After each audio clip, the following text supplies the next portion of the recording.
Okay. Good morning, everyone. Sorry for the brief delay.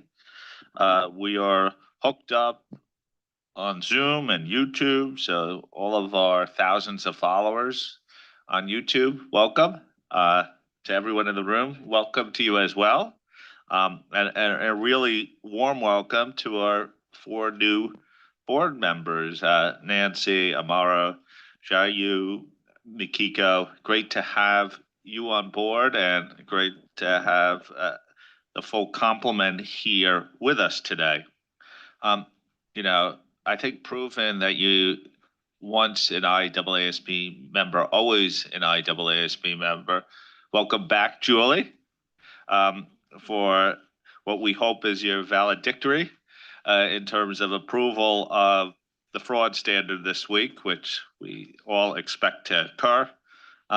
Welcome, Philippe, for the PIOB, and as I said to you privately, but publicly, congratulations on France's rugby championship, which is I see my English vice chair coughing while I said that, so maybe congratulations even more because you elicited that response. So everyone should have received all the agenda papers for this meeting. Notice of the meeting has been provided to the public, and the papers, materials are available on the IAASB's website. We have a mix of projects to deal with this week.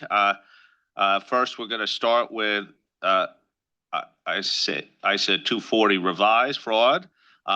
Begin with sort of the first look today. Come back with targeted responses, and then look to approve on Friday. We're going to look at the project proposal for narrow scope amendments to the IAASB standards arising from IAASB using the work of an external expert project.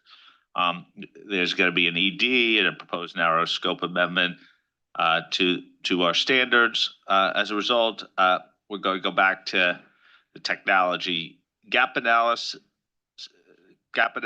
We also are going to talk about audit evidence and risk response, and then talk about what to do with 3410, which is not really a secret since we've talked about this many times, but we're going to execute on our plans there. Said we'll kick off with fraud today. Said the ability to bring back certain targeted issues to the board tomorrow afternoon. If you're planning, the hope is to get the final draft of the standard to everyone by 3:30 on Thursday. We have some reading time after photos that afternoon for you, and then we'll approve that on Friday. This afternoon also we'll talk about our activities related to adoption and implementation of 5,000. Today we'll also talk about experts. Move on to technology. And the real thing is we're going to talk about the gap analysis catalog of proposed issues. I want everyone to come into this discussion with an open mind, in terms of open mind that this is not a finished document, living document. We may need to do a lot more outreach over time as it relates to the actions that will then feed back to the document. I think it's been a really useful exercise, but it's not definitive about all the things we're going to do and the specific actions. I just hope that obviously we need to get things right, but I don't want it to be a roadblock for us to put out useful materials, depending upon whatever we determine that to be, because it's not 100% perfect yet. And then, as I said, we'll move to 2410. This is a great example of how we're engaging with national standard setters and our own team. We'll deliberate on the issues and challenges resulting from the project team's information gathering, and audit evidence and risk response, some really meaty topics there. So a few other things I'd like to note before we get started. Always good news at the beginning of the year. Yeah, I'm not talking about the Eagles Super Bowl victory, which I'm happy to talk about, as you know. But I wanted to first congratulate Billy on his promotion to program and senior director. So congratulations, Billy, on that. And Kalina, to your promotion as director. So great job. Uh, if you notice today, and I'm sure YouTube watchers are going to see, look at these nice new name tags with our new logo on it. And we have refreshed the IAASB and IASB logos. So that's out there. I think they're much cleaner, reflect our identity within an independent body of FIA. So we have templates. If you have any questions about the new branding and the use of colors, please let us know. We will have a reception on Wednesday to welcome both our new board members and new TAs, which are a number of new TAs. So welcome to our new TAs. Observers are invited to come. Staff's going to be there. If you want to come to the reception on Wednesday night and haven't told Michelle of your plans, please do. We will have a group photo on Thursday and individual sessions for new board members and TAs. So come dressed appropriately for however you think you want to be portrayed on our website, because you will be on our website in perpetuity on that. I may even wear a suit that day.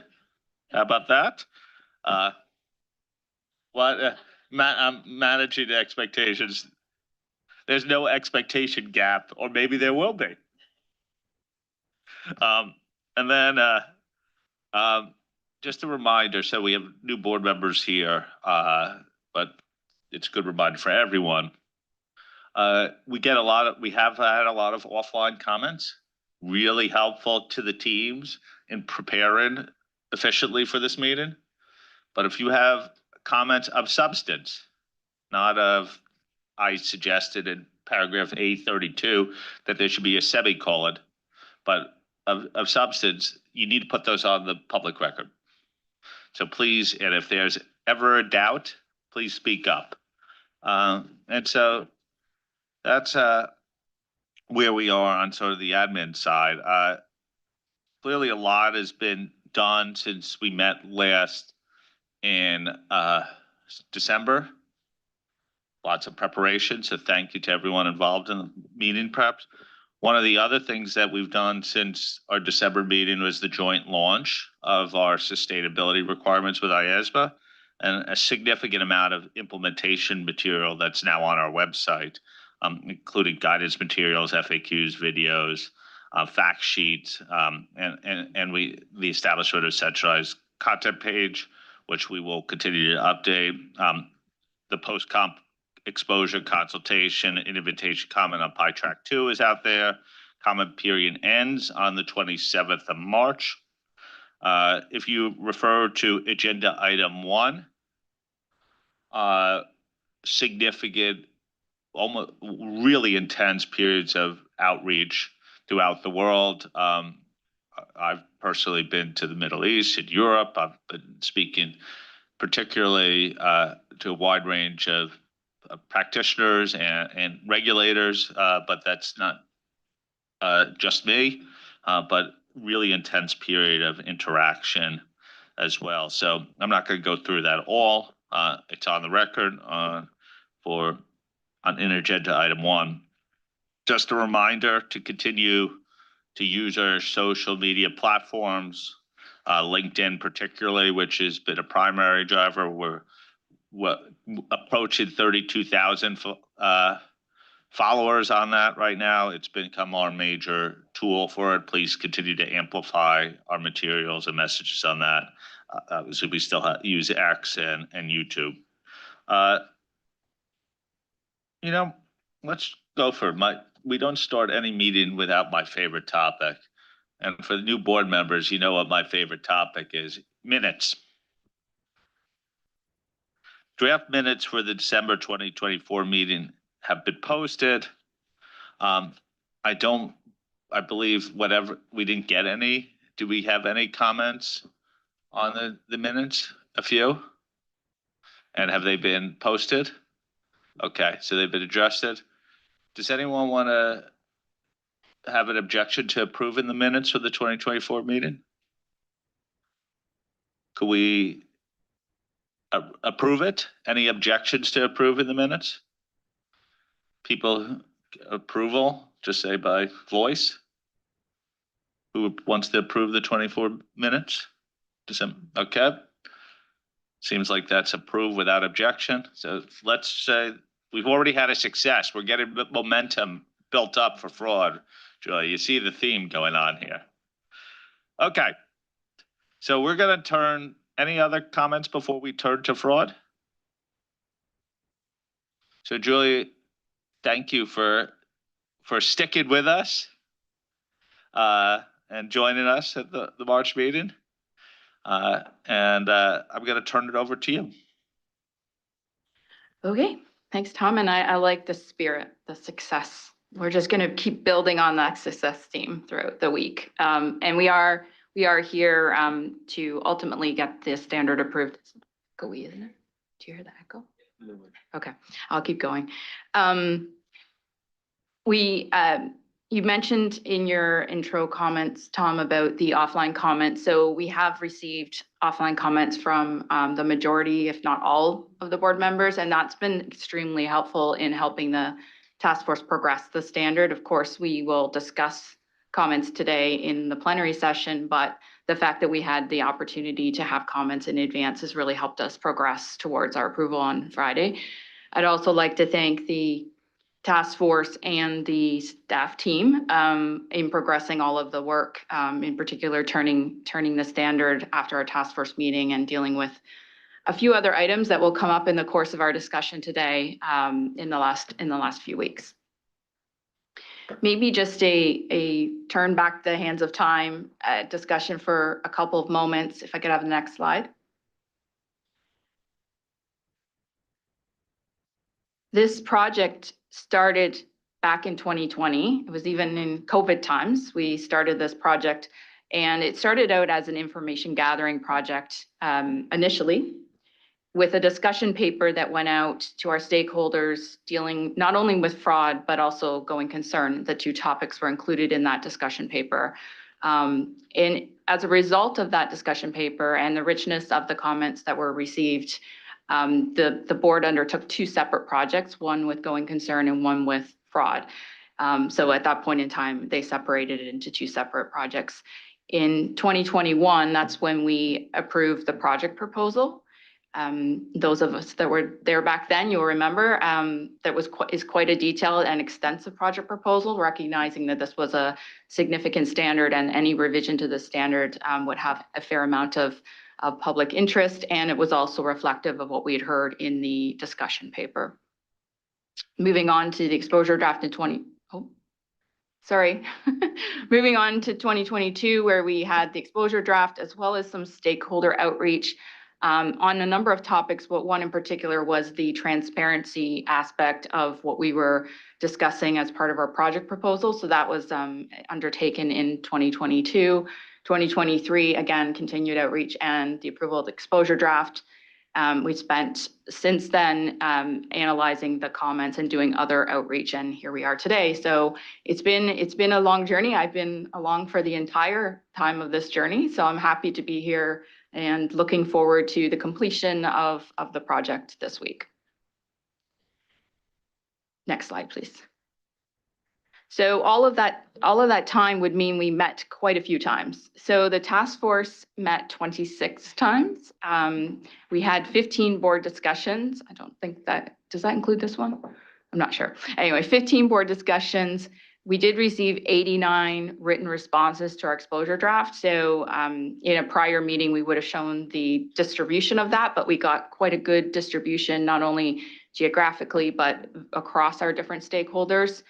And we've had quite a number of specific outreach engagements since that exposure draft with a number of our stakeholders as well. Next slide. The last time, with the exception of yesterday, the task force met in Paris in February, and this was really to firm up any outstanding issues with respect to the standard. We have had that meeting and a virtual meeting, and in fact, we met yesterday just to get us ready for this week. We've also consulted with the IAASB staff as a result of anything that was new, different, or just to get their confirmation that they didn't have any outstanding items for us to address in our standard, because there is some connection to the code.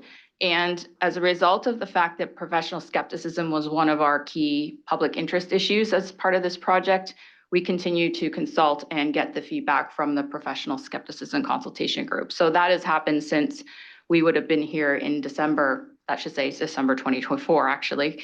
That's been happening since then. Next slide, please. So just a recap of where we started and where we are today. Our project objectives supporting the public interest have not changed throughout the project. And they really fall into these four categories. One was clarifying the roles and responsibilities of the auditor. So that was key. A number of our stakeholders did ask us to make that more clear. And we've believe we've achieved that in our proposals.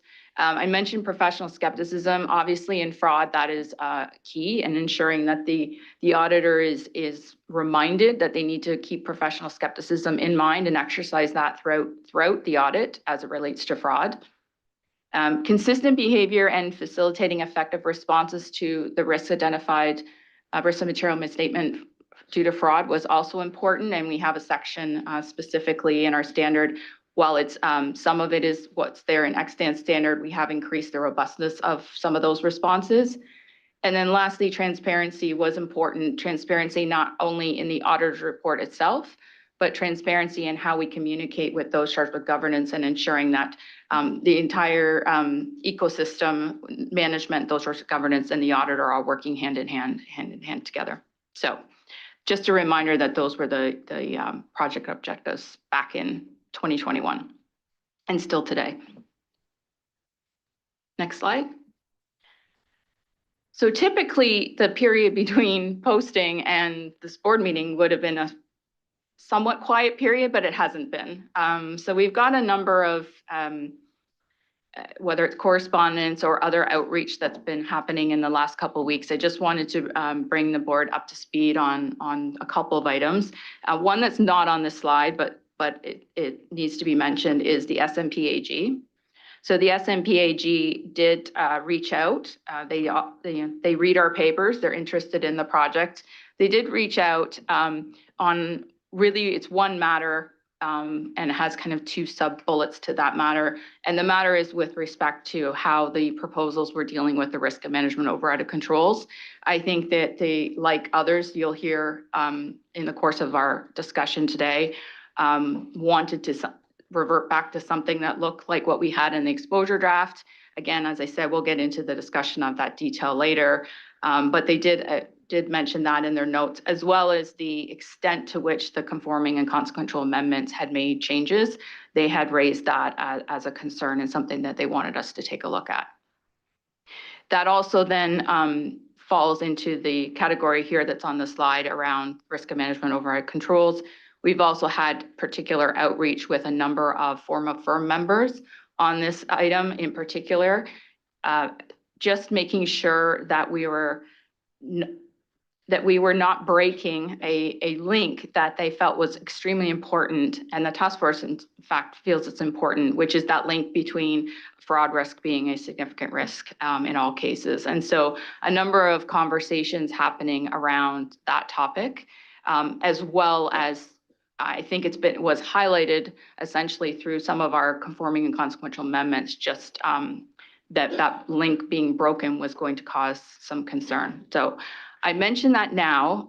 We are going to touch on management override as we get through the walkthrough. So if I could just maybe ask the comments to be held since then, because we have had other discussions amongst the task force and staff as well as we get there. One other item that won't come up through the walkthrough, because if you remember back to the December board meeting, we had deliberated as a board and concluded that we were not adding a standback requirement to our proposal. So I need to raise this now because it won't come up in the walkthrough. But what we've received some correspondence from IFYAR, which is one of our monitoring group members, prior to the meeting around the standback requirement or the lack thereof. In that correspondence, reiterated their position that they would want or support a standback in ISA 240. And maybe just going back in time, the board had deliberated a standback as we got the exposure draft concluded. It did not exist in the exposure draft that was put out, but what was exposed was a question in our explanatory memo around the lack thereof, I guess, in the standard and how our stakeholders would support or not support that position. I went back and checked. We got quite a fair amount of mixed views on that issue on exposure, and definitely IFYAR in their letter did request the board to consider a standback. So their position hasn't changed. So when we brought this item to the board in December, we had also considered all of the stakeholder outreach, all of the stakeholder comment letters, and had presented a position to the board in December following all of our due process that we still, as a task force, felt that we'd landed in the appropriate place in the exposure draft, but also considering all that we had heard. And a couple of reasons for that. One was ISA 240 really does build on the foundational standards of ISA 315 and ISA 330. And so the fact that those standards have standbacks already was one key point underlying that decision. We had also built quite a bit into our standard around professional skepticism. So it really driven home the point around maintaining alert and ensuring that. And you'll remember in the project objectives, that was one of our key objectives. And we also recognized that more work was going to be done via the board's project on audit evidence and risk response. So that was another factor taken into account back then. So we are comfortable that we followed all of our due process as getting to that point, and also the board's discussion back in December. But we also recognize that we've gotten additional requests for reconsideration. We also know that the audit evidence and risk response project team is going to or in their papers for this meeting have progressed their thinking on that as around a framework. And so that's the new information that's come up. So we're bringing this issue to this board for this meeting because we, like I said, need to approve the standard this week, and we'll need to understand where the board's views are on this particular item so that we can, as a task force, go away and execute on that recommendation. So Tom, maybe if it's okay, I'll pass it back to you because we do need some direction from the board as to how to proceed. So on one or both of on the standback specifically? Okay. Okay. Any comments on the standback?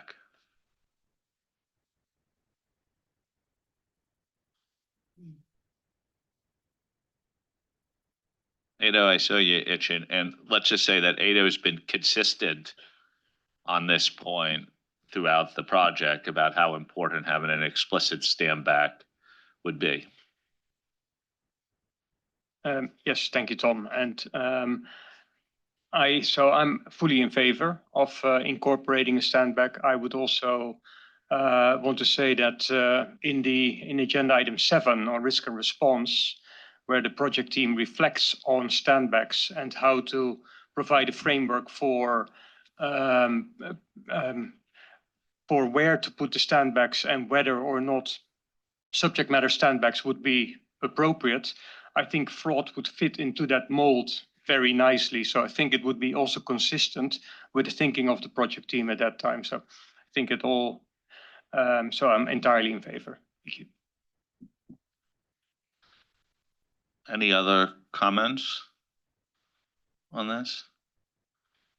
One of the things, since no one else has raised their 10 card, is that I heard for a long time, we've heard this idea that 315 and 330 de facto had a standback here. So I don't necessarily think it's inconsistent to have an explicit one here. And then I read the agenda paper was 7, and the risk response, audit evidence risk response, where they did a analysis. And I seem to come to a similar conclusion with ADO that it would be sort of permissible or even beneficial under that framework. So I get more comfortable with a standback having done the work that we did in agenda item 7 and, effectively pointed people to a standback provision that may or may not already exist, which I think we all agree may exist,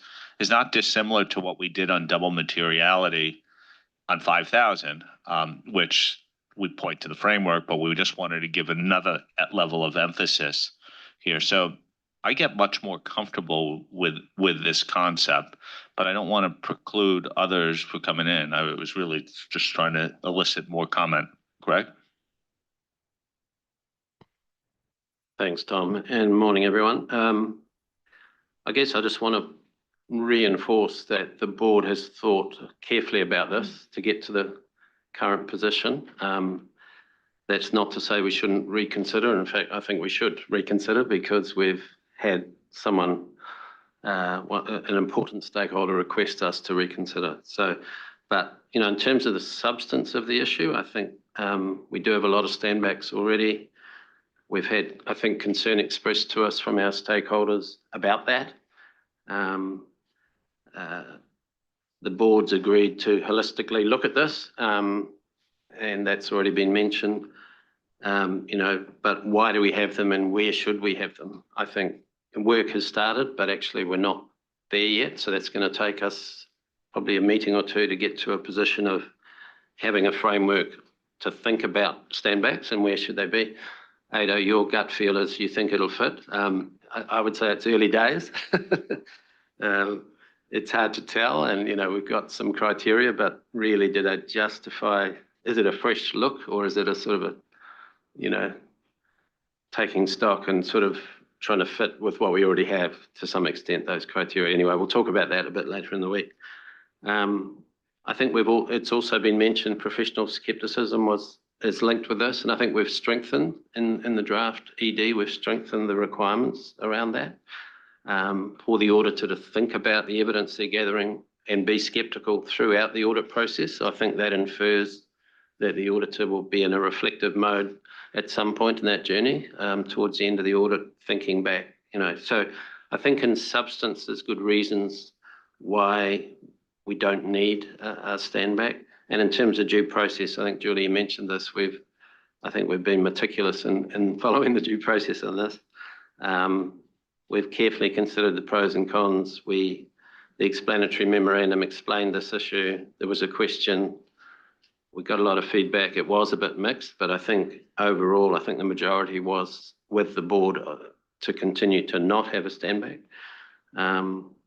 And therefore the board decided not to have it. So I think right throughout the journey, I think on balance, we've decided against it.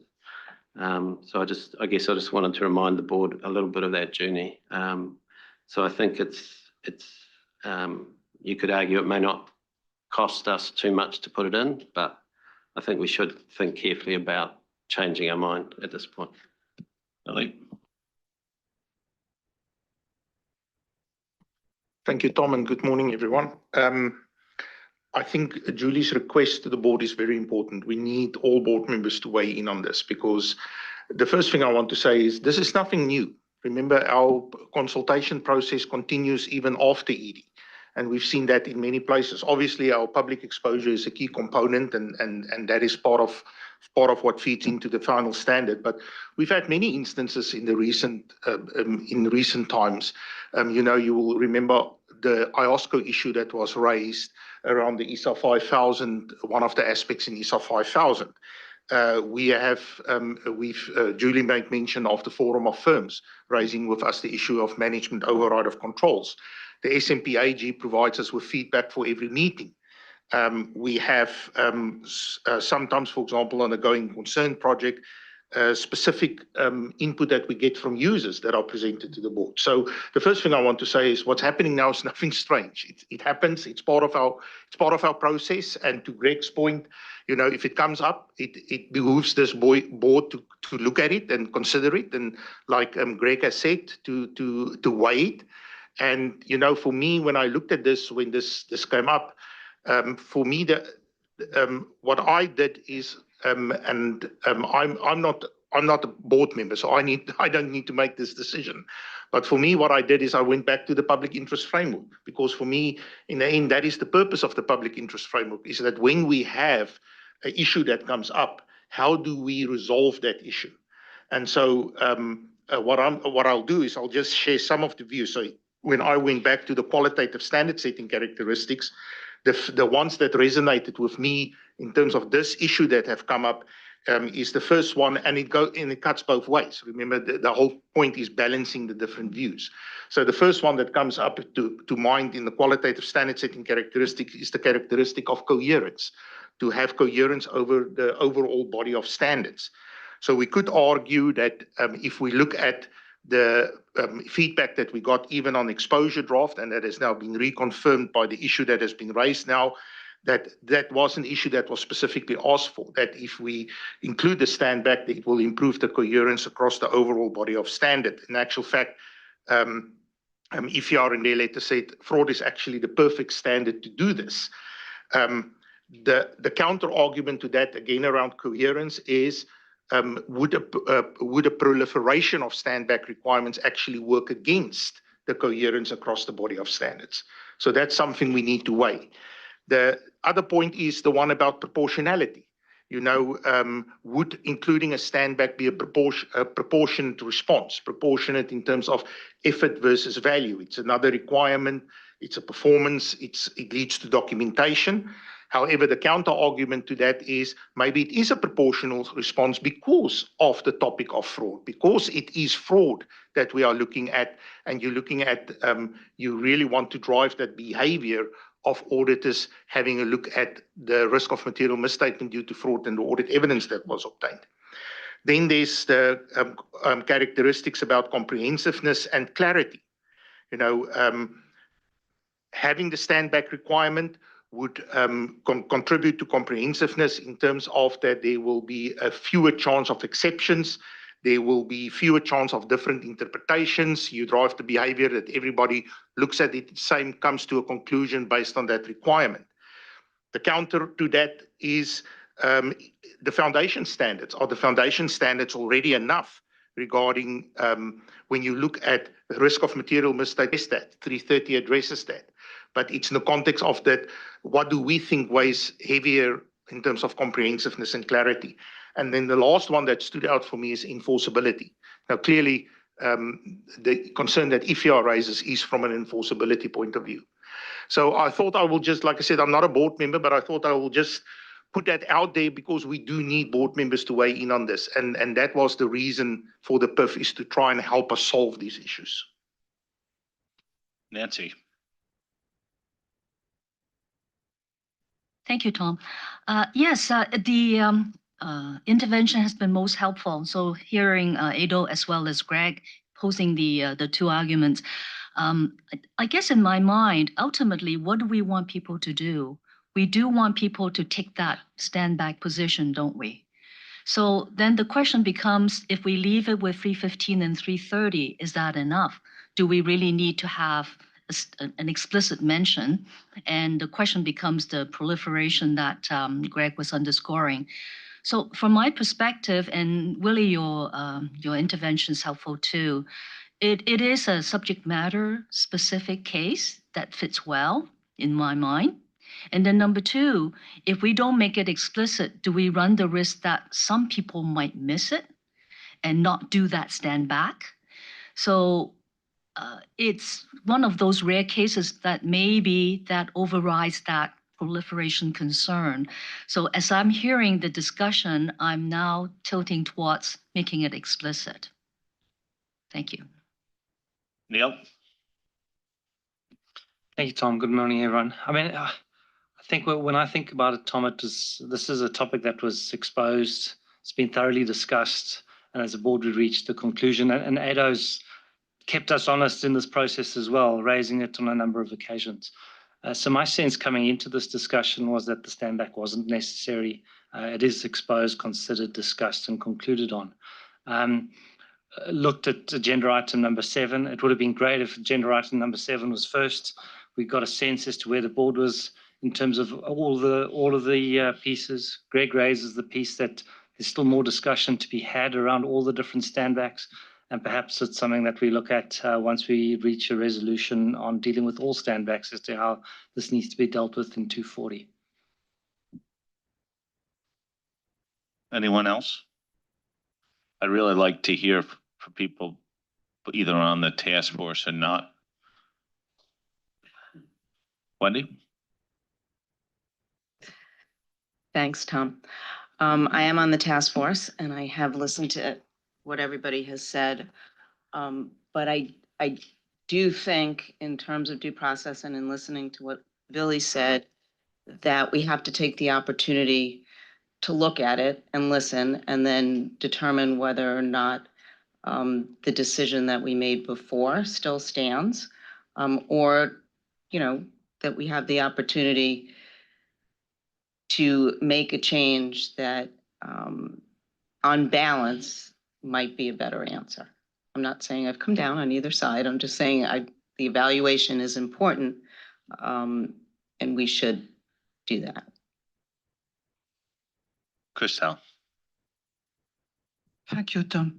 I understand that Standback is in the public interest, and I'm not against adding one in ISA 2T. But as Greg has underlined it, we need to be cautious not having a proliferation of standback, which could be duplicative. And proliferation makes each standback individually less important. Thank you. Josephine? Thank you. So I'm also on the task force, so I was holding back. And I think that I just really want to echo what Wendy says. There is a due process. We did go through that due process and we came to a decision of the board following that process at that time. But of course, now there's new information and there's new information on management override of controls as well. And it's part of our process, as Billy mentioned, to actually listen to our stakeholders and take into account, you know, new information or other information they bring to light to help us make the right choices going forward. So from that perspective, I do agree that it's really important that as a board, we look at the wording and we think about whether it's appropriate at that time to include a standback. I'm sort of on I'm in the same camp as Tom, in that I'm actually more comfortable with it the more I think about it. You know, it is another level of emphasis on something that is a really, really critical matter in an audit of the financial statements. And so therefore, I think it is definitely worth pursuing. Thank you. Anyone else want to speak on this topic? I'm going to get we're going to ultimately have to give guidance. But I think it's funny, Nancy, what you said was something I said about another topic for this board meeting is, if we think something is implicit, why are we satisfied with not making it explicit? It seems to me like if you're comfortable with at least the analysis that was done by the team for audit evidence in terms of standbacks, and we haven't had that discussion, fairness, but I can't say that not having that discussion should be an excuse for not landing on the right solution today. And you believe that something is already implicit as a requirement, why wouldn't we make it explicit in 240? And I guess the more I've thought about this over the last week, because I used to be comfortable with our current position, but having learned more and considered more, I'm now the weight of my thinking has moved to let's be explicit about a standback in this. I was sort of being a little facile with saying it costs nothing, but it could be helpful from an enforceability standpoint. It's clearly that's one of the key drivers behind IFIAR in the process. So that's where I am, but I just want to make sure that everyone who wants to say something says something, because if we want an explicit standback, that is, or at least explore it for coming back tomorrow, we're going to have to give the team some guidance. So, Julie, do you want to say something before I ask? I'm not hearing a lot of objection to us exploring it. I think that's what I'm hearing. So maybe it's worth just, if you allow us, Tom, to put up something that the task force did discuss yesterday, because I don't know if you're like me, but sometimes when I see the words, I might be more comfortable or less comfortable. But I think it's helpful to see what we were working on in the background, recognizing this was going to come up today at the meeting. So can we have the next slide? And it's not a lot of words. I'm hoping everyone, well, it's not as big as I would hope, but I'm hoping everybody can at least see on the screen that's closest to them what we have. But basically, and this is modeled off something that's similar to what's in ISA 540, which is the estimates standback.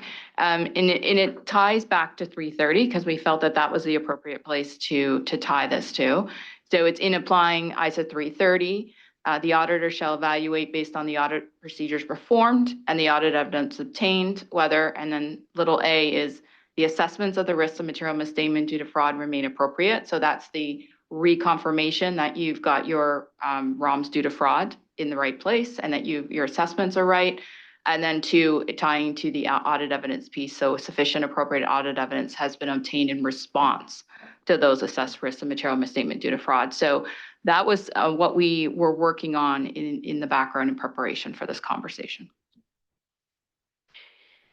We also probably worth mentioning placement, because you'll know that ISA 240 is a number of things, does a number of things in the standard risk assessment, responding to risks. We also have a dedicated section on fraud and suspected fraud. We also have sections with respect to communications and reporting. So what we were planning to do is would have this sit right above the fraud or suspected fraud section in the standard, because the fraud and suspected fraud section itself is very robust and in fact has all the auditor needs to do to deal with that. So we felt that this fit better as a place right before those requirements in the standard. Thank you, Julie and team. Any reactions?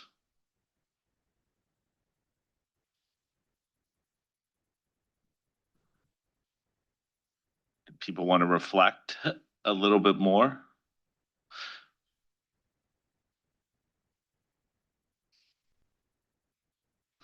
So we're going to have to come to some conclusion here at some point. Wendy, did you want to come in? Yeah, so I'm surprised that we have no reaction to the words that are up there. I personally will say, a moment ago, I said I didn't have a final decision because I wanted to hear the input from everybody.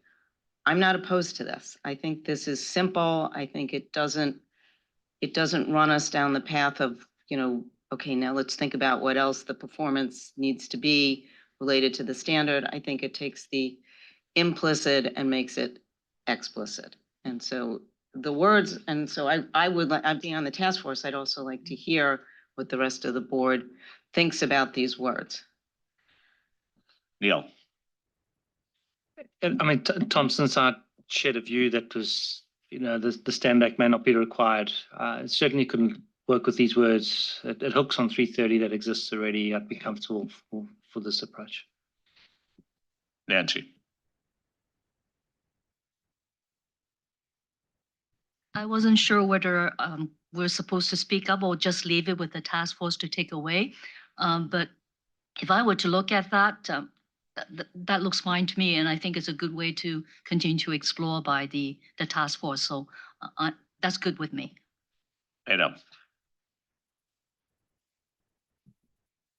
Thank you, Tom.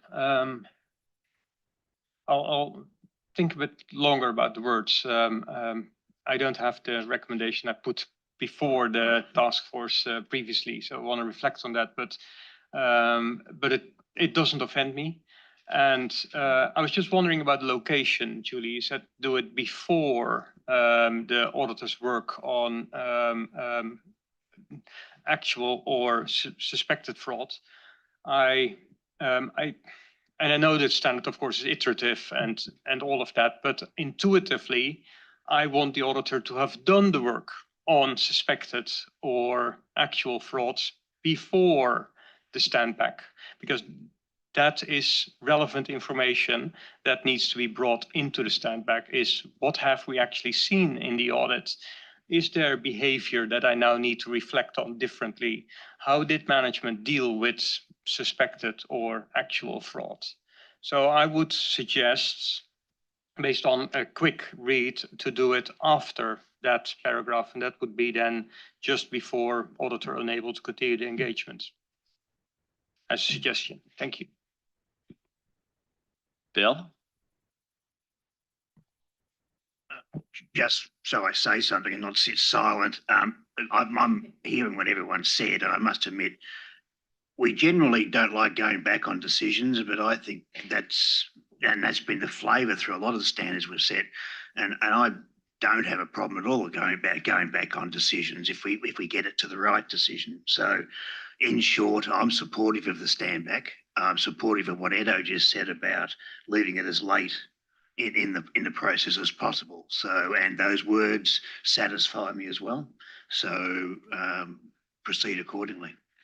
Yeah, one thing I'd like to say, our view on going back on decisions is generally the practice, except if new evidence or unintended consequence arises. And I think we have gotten new input here, and we've done some further analysis on Standback. So I think it justifies. So, but I do think we change our standards up to the last minute all the time, to be clear.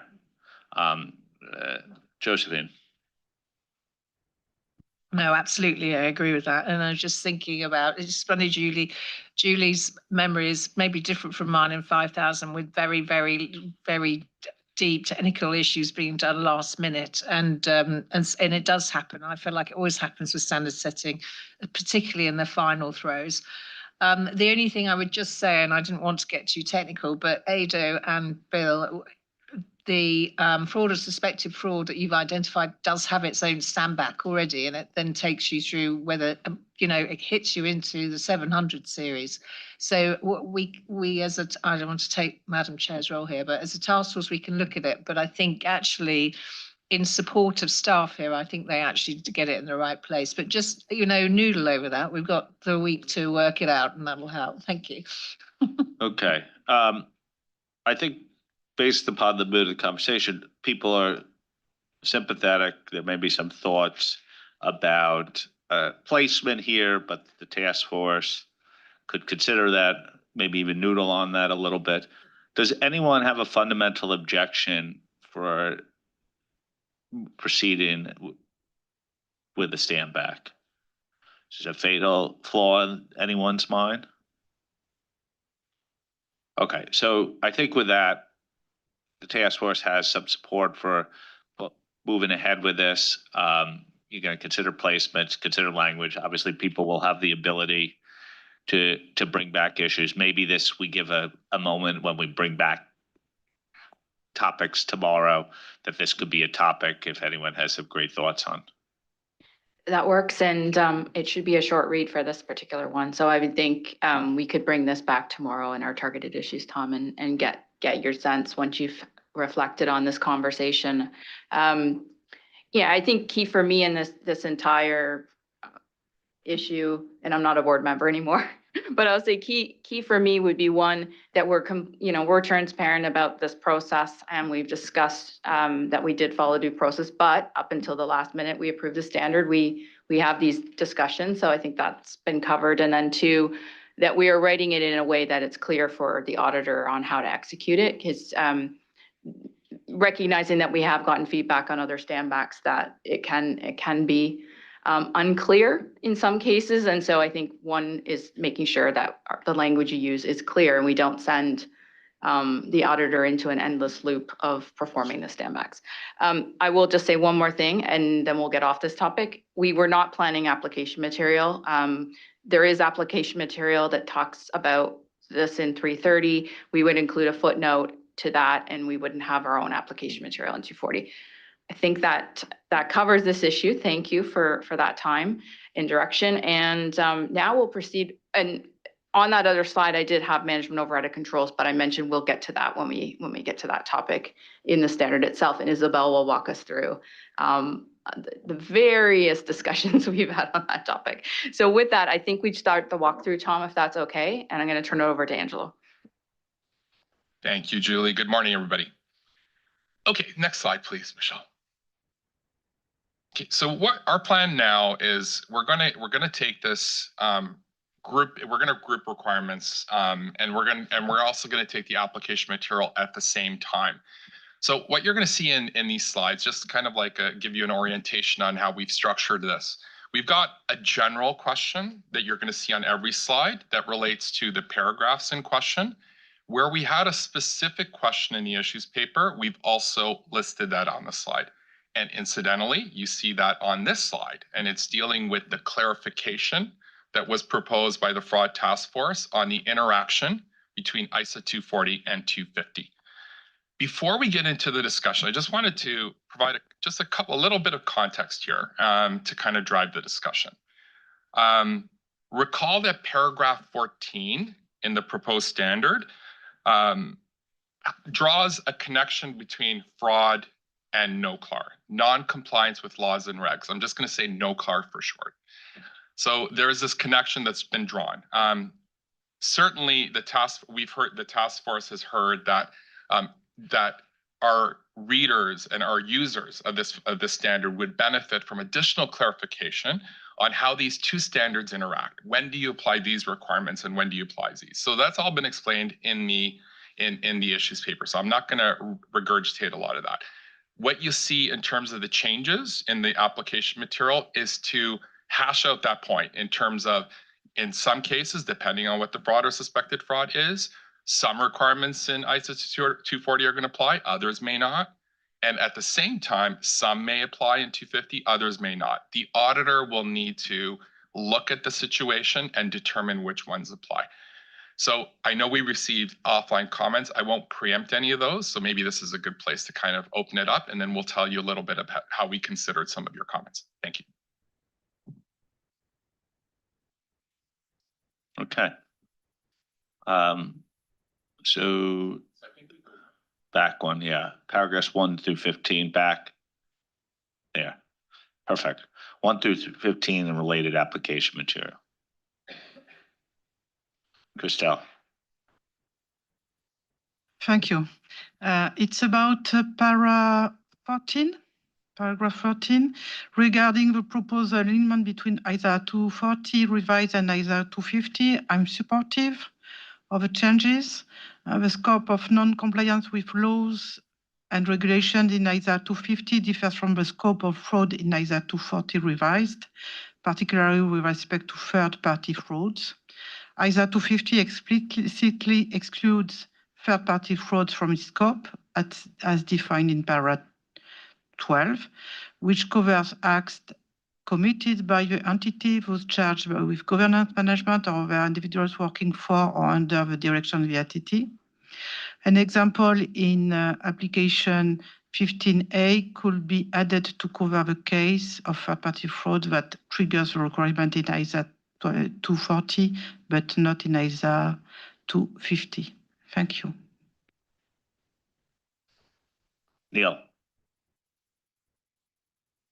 So I think it's the same point just on 14 on the third party fraud.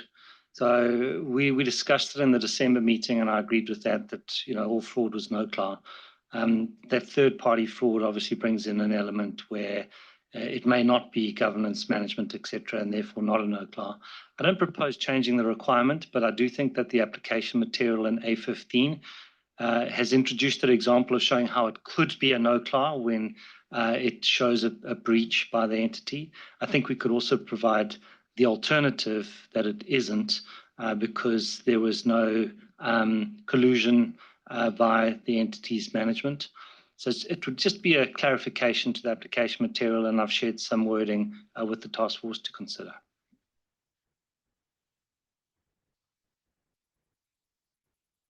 Anyone else? Robert? With respect to paragraph 14, you make the notion that fraud constitutes an instance of non-compliance with laws and regulations, NOCLAR. There is a slight contradiction with respect to your definition later on in paragraph 18, where you say it's unjust and illegal act. We like the definition, or I like the definition in 18, so you might just want to add a word here, illegal fraud constitutes an instance of NOCLAR. The second issue I would like to raise is you did some changes. You said the auditor also has responsibilities instead of perform audit procedures, which I like. I like the changes, so thank you for this one. However, I would suggest maybe you want to add some application guidance in the application material for what does it mean, has responsibilities. Give some guidance. Thank you. Okay. Any other comments?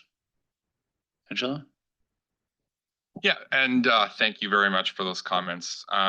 I'll tell you a little bit about what the task force discussed, and then this will be good so that we can figure out whether you want us to take a further change in direction. So we've certainly heard the comment around third-party fraud. That is very legitimate in the sense that the ISA 250 standard does not contemplate acts of non-compliance by third parties, except when those third parties are operating under the direction of somebody internal to the entity. So therefore, that correspondence between fraud and NOCLAR has been legitimately challenged. Absolutely. So thank you, Neil, and thank you, Christelle. Another point of potentially challenge is not all frauds that give rise to civil actions will necessarily violate a law or a regulation. They could give rise to a harm in tort that are actionable in a civil court. So the way the task force has thought about this is the definition remains, in the task force's view, something that is still very, very, there's no proposal to touch it. But the task force believes that it is appropriate to sever that connection a little bit. The task force still believes that most instances of fraud that are uncovered in an audit will represent an instance of NOCLAR, but not all, certainly. So to reflect that, the task force is proposing to insert ordinarily within that first sentence in paragraph 14, such that it would read, fraud ordinarily constitutes an instance of NOCLAR. So that's the big change that the task force is proposing. In terms of the application material, we certainly saw Neil's proposals to highlight the fact in the application material that third-party fraud is not NOCLAR. The task force felt on balance that this standard should not do more than what it's intended to do. It cannot educate everybody on everything that is or isn't part of another standard potentially. So in that regard, the task force is proposing not to add additional application material. And Neil, have a look at it. What the task force perceives is that A15 still remains accurately. It describes the fact, it says, third-party fraud may give rise to additional responsibilities under 250. And then there's an example there. So that still is consistent in terms of application material. So I'll pause there. I'm just trying to figure out what the implications, though, for the work is by inserting ordinarily. And so is the behavior you're trying to ensure that the auditors, if there's some assessment of whether there's NOCLAR requirements as a result, and that should happen. And if in the instance, the rare instance, it is not an issue of NOCLAR, then that's work is done, documented, then you move on, but if it is, then you have 250 requirements. Exactly. So we want to make sure that there's a consideration of the requirements in ISO 250 in almost all cases. The consideration the outcome of that consideration mean you don't have additional responsibilities. But in thinking about the suite of ISOs, you have responsibilities for them all regardless. So we want to make sure that we are sending the auditor to 250 in the majority of cases to at least consider, and then determine if they do or don't have something they need to do with that. Neil? Tom, I was proposing not to fiddle with the requirement because I think that the likelihood of the fraud being a no-CLAR is pretty high, which is why my recommendation was to just include something in the application material. I don't mind the ordinarily in there, but I want to make sure that it doesn't dilute how common that connection is between fraud and no-CLAR. Anyone? Angelo? Yeah, no, definitely get Neil's point. I think, and Tom, you had raised this as well in a conversation we had in the debrief. It's important that the standard is going to live for some time. And that statement is a factual statement that is falsifiable. And we want to make sure that, so saying fraud equals no CLAR, based on what we know now about third-party fraud, it would be falsifiable. And we don't want to issue a standard that's wrong. So ordinarily is the advantage of using that word is that under CUSP, it drives you to conclude that in most cases it would be. And on the work effort, we're not going to include a qualifier under the auditor has responsibilities under 250 because it's to drive that behavior. Philly? Yeah, just building on what Angelo said. When we use ordinarily, we normally use that only when we want to send a very strong message. And therefore, for it not to be would be extremely rare. And I think if we think about this standard, is very clear that the types of intentional misstatements that are relevant to the auditor are fraudulent financial reporting and misappropriation of assets. How many times would fraudulent financial reporting and misappropriation of assets not be no-CLAR? And that's why ordinarily was the strongest word that we could use, barring using the equation.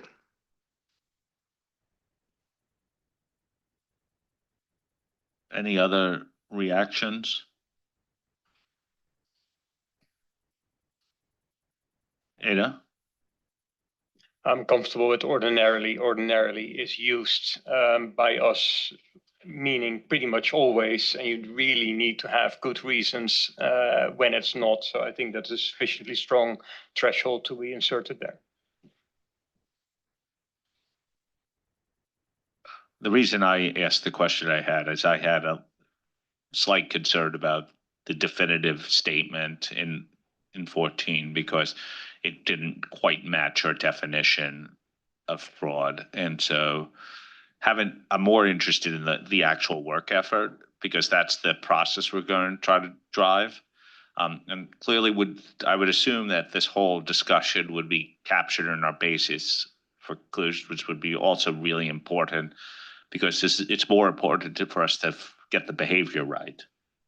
And so I'm comfortable. So people are comfortable with responding through ordinarily. Good. Okay. Should we move on? Yes, let's move on. Michelle, please, next slide. Thank you. Okay, and with this one, there's the general question over these paragraphs, and we'll open it up here. We're dealing with paragraphs 16 through 18 and related application material.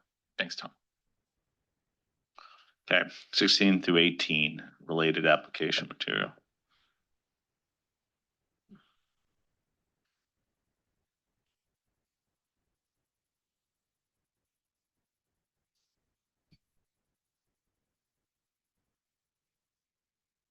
We're happy with that. Next. Okay, so let's go to paragraphs 19 through 25 and related application material, dealing with a bunch of areas: professional skepticism, engagement resources, performance, ongoing nature of communications with management and those charged with governance. Thanks.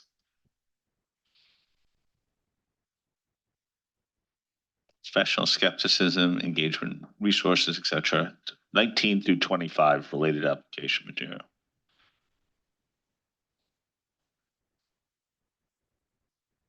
Silence means support universally.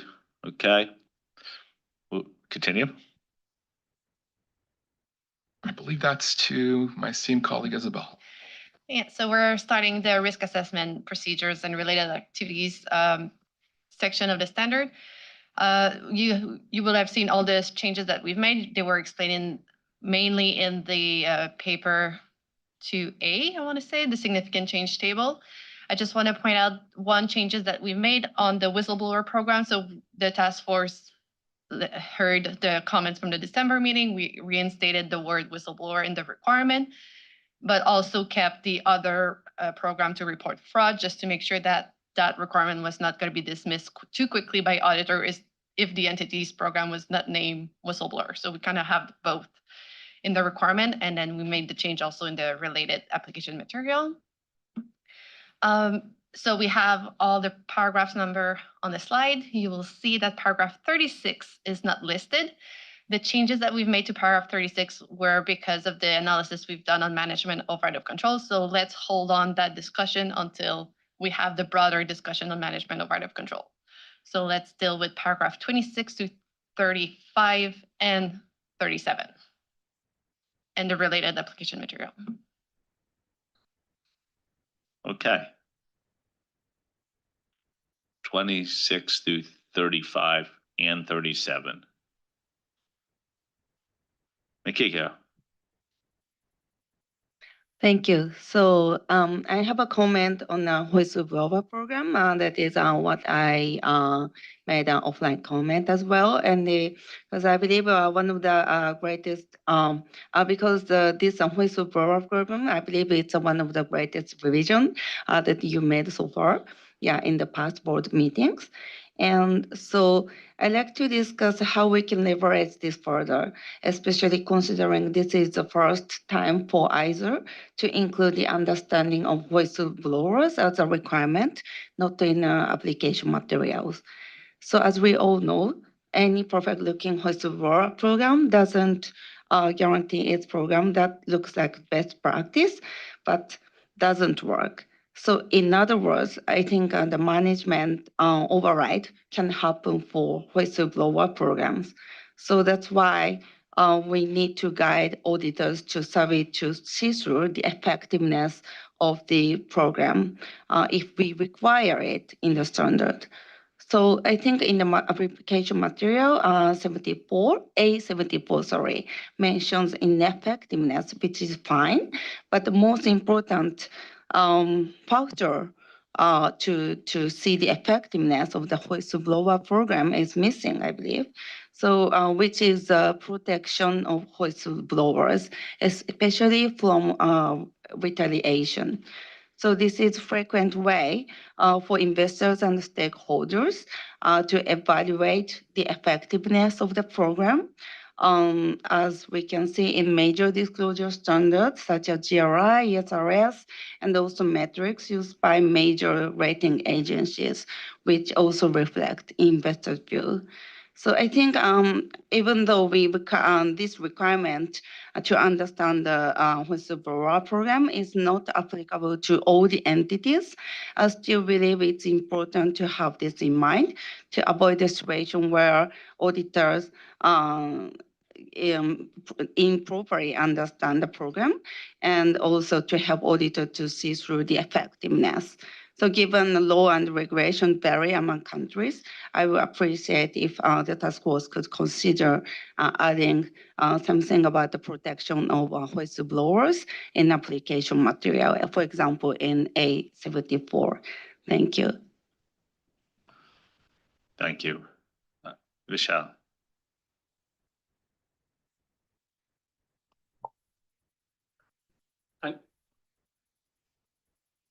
Thank you, Tom. So I have two comments in this section. One is on para 33, small b, small 2, where there has been a language modification about making inquiries of management and seeking their views about whether and how the financial statements may be materially misstated due to fraud. So my suggestion is that about and how, which has been inserted, it may not be possible to be answered. And this may lead to a deadlock situation, and therefore the earlier version should be restored. And the second comment is on para 34, small b, small 3, the Roman 3, where it has been inserted about the internal audit function, that they are aware of deficiencies in the system of internal control related to the prevention and detection of fraud. So the view is that this is an onerous responsibility about their awareness of the deficiencies, and the internal auditor may not be able to provide any specific comments in this regard, and therefore this insertion should be reconsidered. Thank you. Anyone else? So, Robert? With respect to 33, make inquiries of management, 33B, excuse me. Make inquiries of management about fraud. In my former life, I had been inquired by my auditor about fraud, which is okay, and we had regularly these discussions. If I read this and small I, whether they have knowledge of any fraud or suspected fraud, this is a vast definition of fraud. So it could be a theft of a screwdriver in a production plant. Yeah, this is fraud. It's illegal. However, it doesn't affect my financial statements from a materiality perspective. I will come up with the same comment later on once we get to, I think it's 62 or so, about written representations.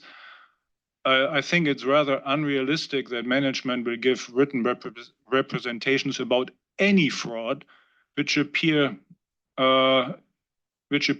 realistic. So I would like to make this comment here and again later when we come to written representations. Thank you. Okay. So Robert's making a comment about the breadth of response from management. Michelle has suggested reverting to existing language, and Makika was suggesting more guidance, application material around whistleblower. Edo? Thank you, Tom. So we will get to the written representation. I think Robert has a fair point there, but I do think here casting the net wide is very much appropriate. As you talk to management, well, management may often not know that a screwdriver is stolen from the production facility. And if they do, then maybe it's a more pervasive issue if it has been raised to that level of management.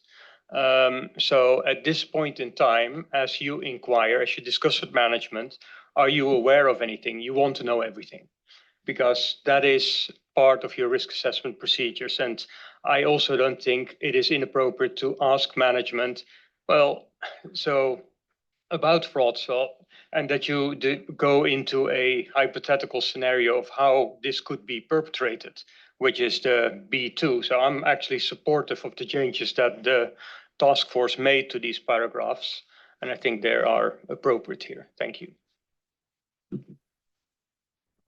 Okay, quick question, Julie. I don't, obviously, I know we don't have the markings back to extant, but isn't the requirement that Robert raised in extant already?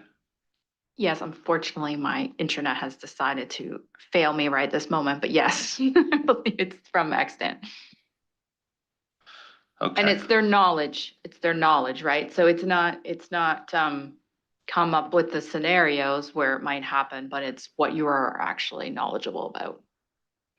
Okay. Isabel? Yeah, I just want to, Michelle, if you can further explain what issue you see with the paragraph 33B2, so the whether and how, because that's a construct that has been used in other requirements in 240 and other ISIS. So just want to see like if there's an issue, is it more, it's broader than just this specific one?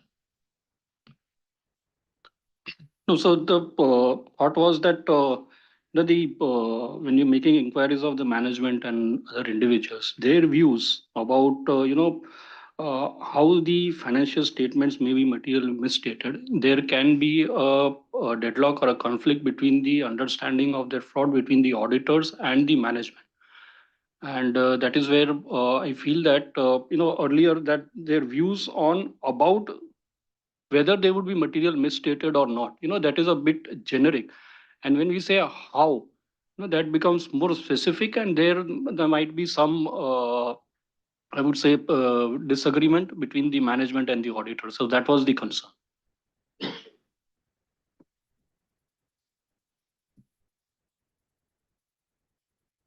Yeah, I just want to follow up on that because if you're viewing a deadlock, we need to understand that. So this is in the understanding of the firm's risk assessment process. So I would think as part of the, not the firm, what am I saying? Management's risk assessment process. So I would think as part of the risk assessment process, management would think about how the financial statements could be materially misstated due to fraud. It doesn't need to necessarily align completely with what the auditor's views were, but this is really getting an understanding to understand what management has thought about in that process, where they've identified the risks. And then, of course, we have a follow-on requirement that comes later, which is if your views differ from management's views, why, and maybe you need to investigate the difference. But this is really just asking about what they've thought about in their risk assessment process.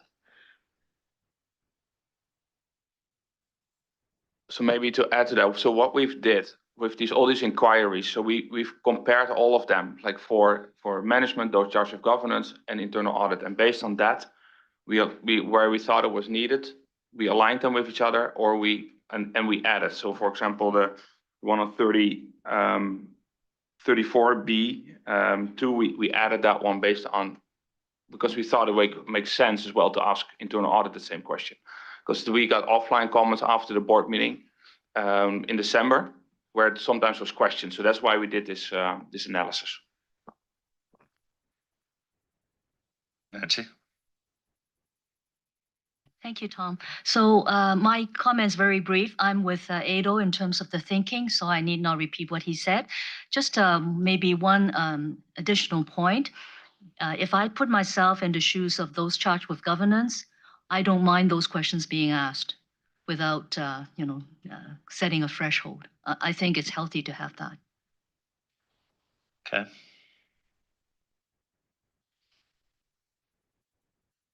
Josephine?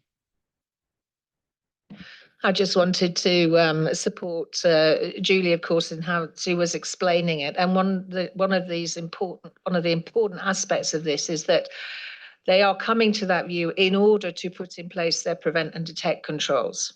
And that's the really critical piece. So they really should know and should have a conversation within management about how and where the financial statement should be misstated in order to have those controls in place as well.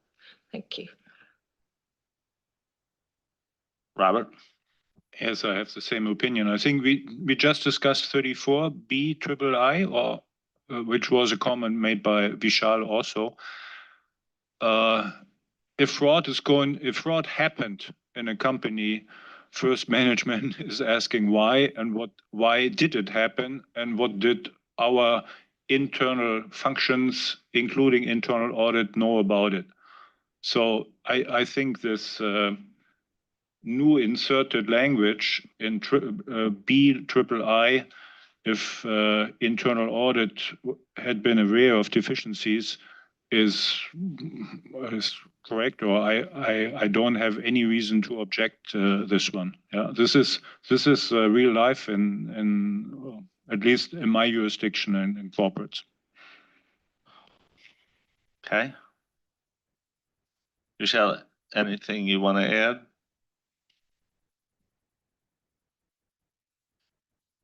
Okay. Isabel, is it back to you? Yes, so now we're gonna get into that discussion on management of control. If we want to move to the next slide.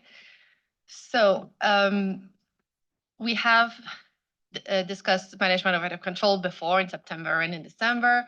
We heard the feedback, the task force got together, and we further reflected on how we can clarify what the risk of management of control is. We had in mind really the alignment with 315, that it needs to be technically accurate.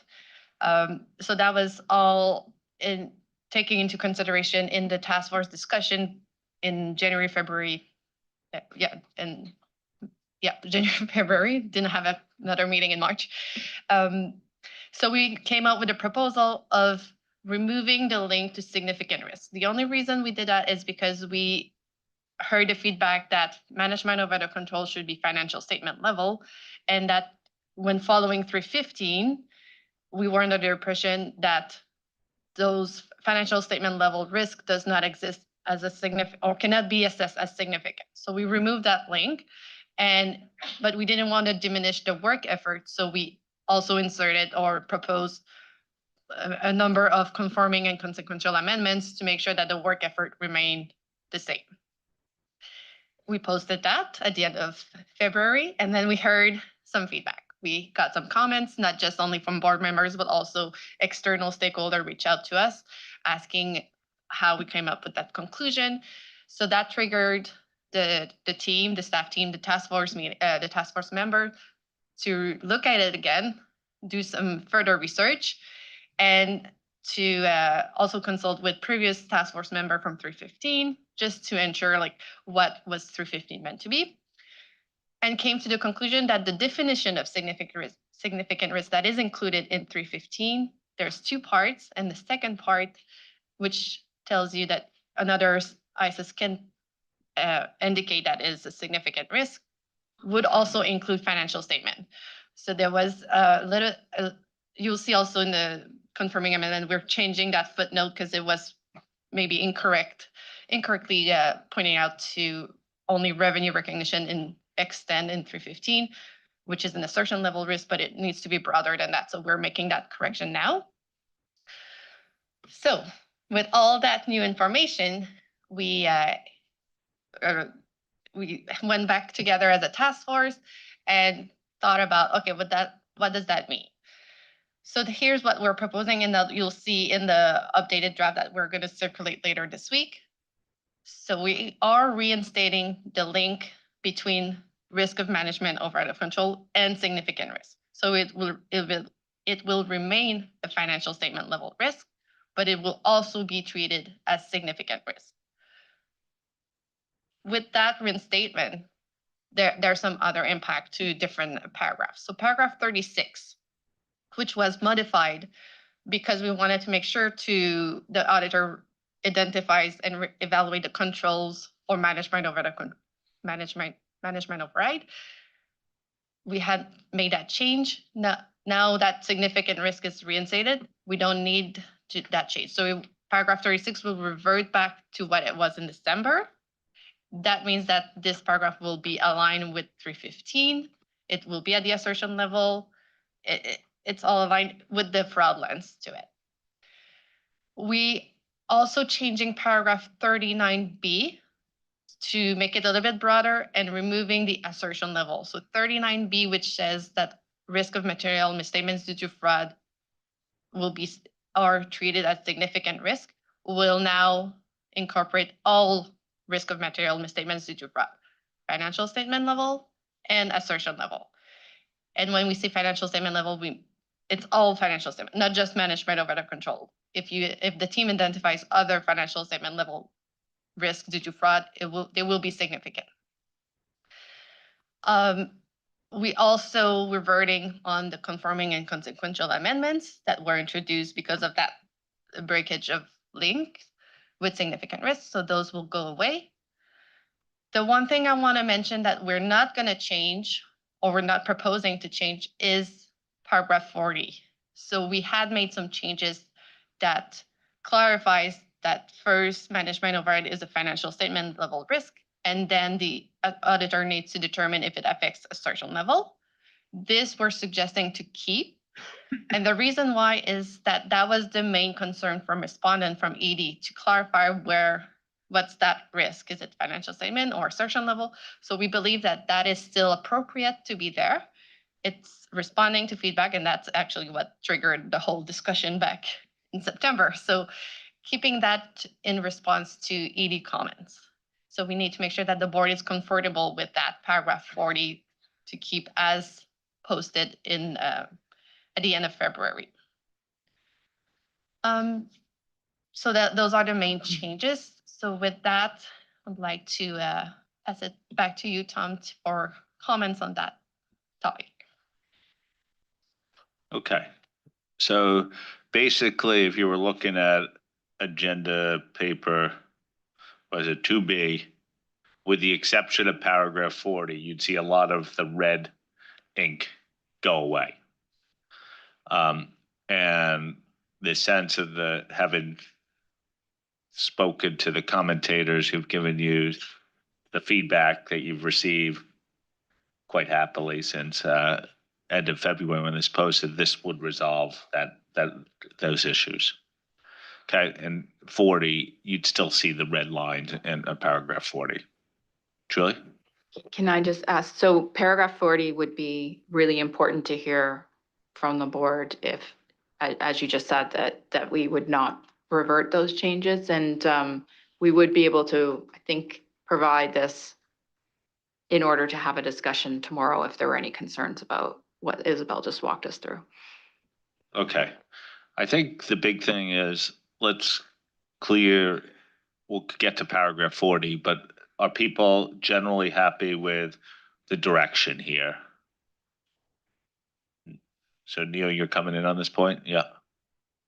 I support the direction. I mean, that's all you need right now. Okay, I just wanted, because then we could isolate it to paragraph 40. Nancy, you'd like to come in on the general direction? Yeah, so, I recognize I'm coming in fairly late in the game, so there may be deliberation that has been had, but what I just heard, I'm really comfortable with.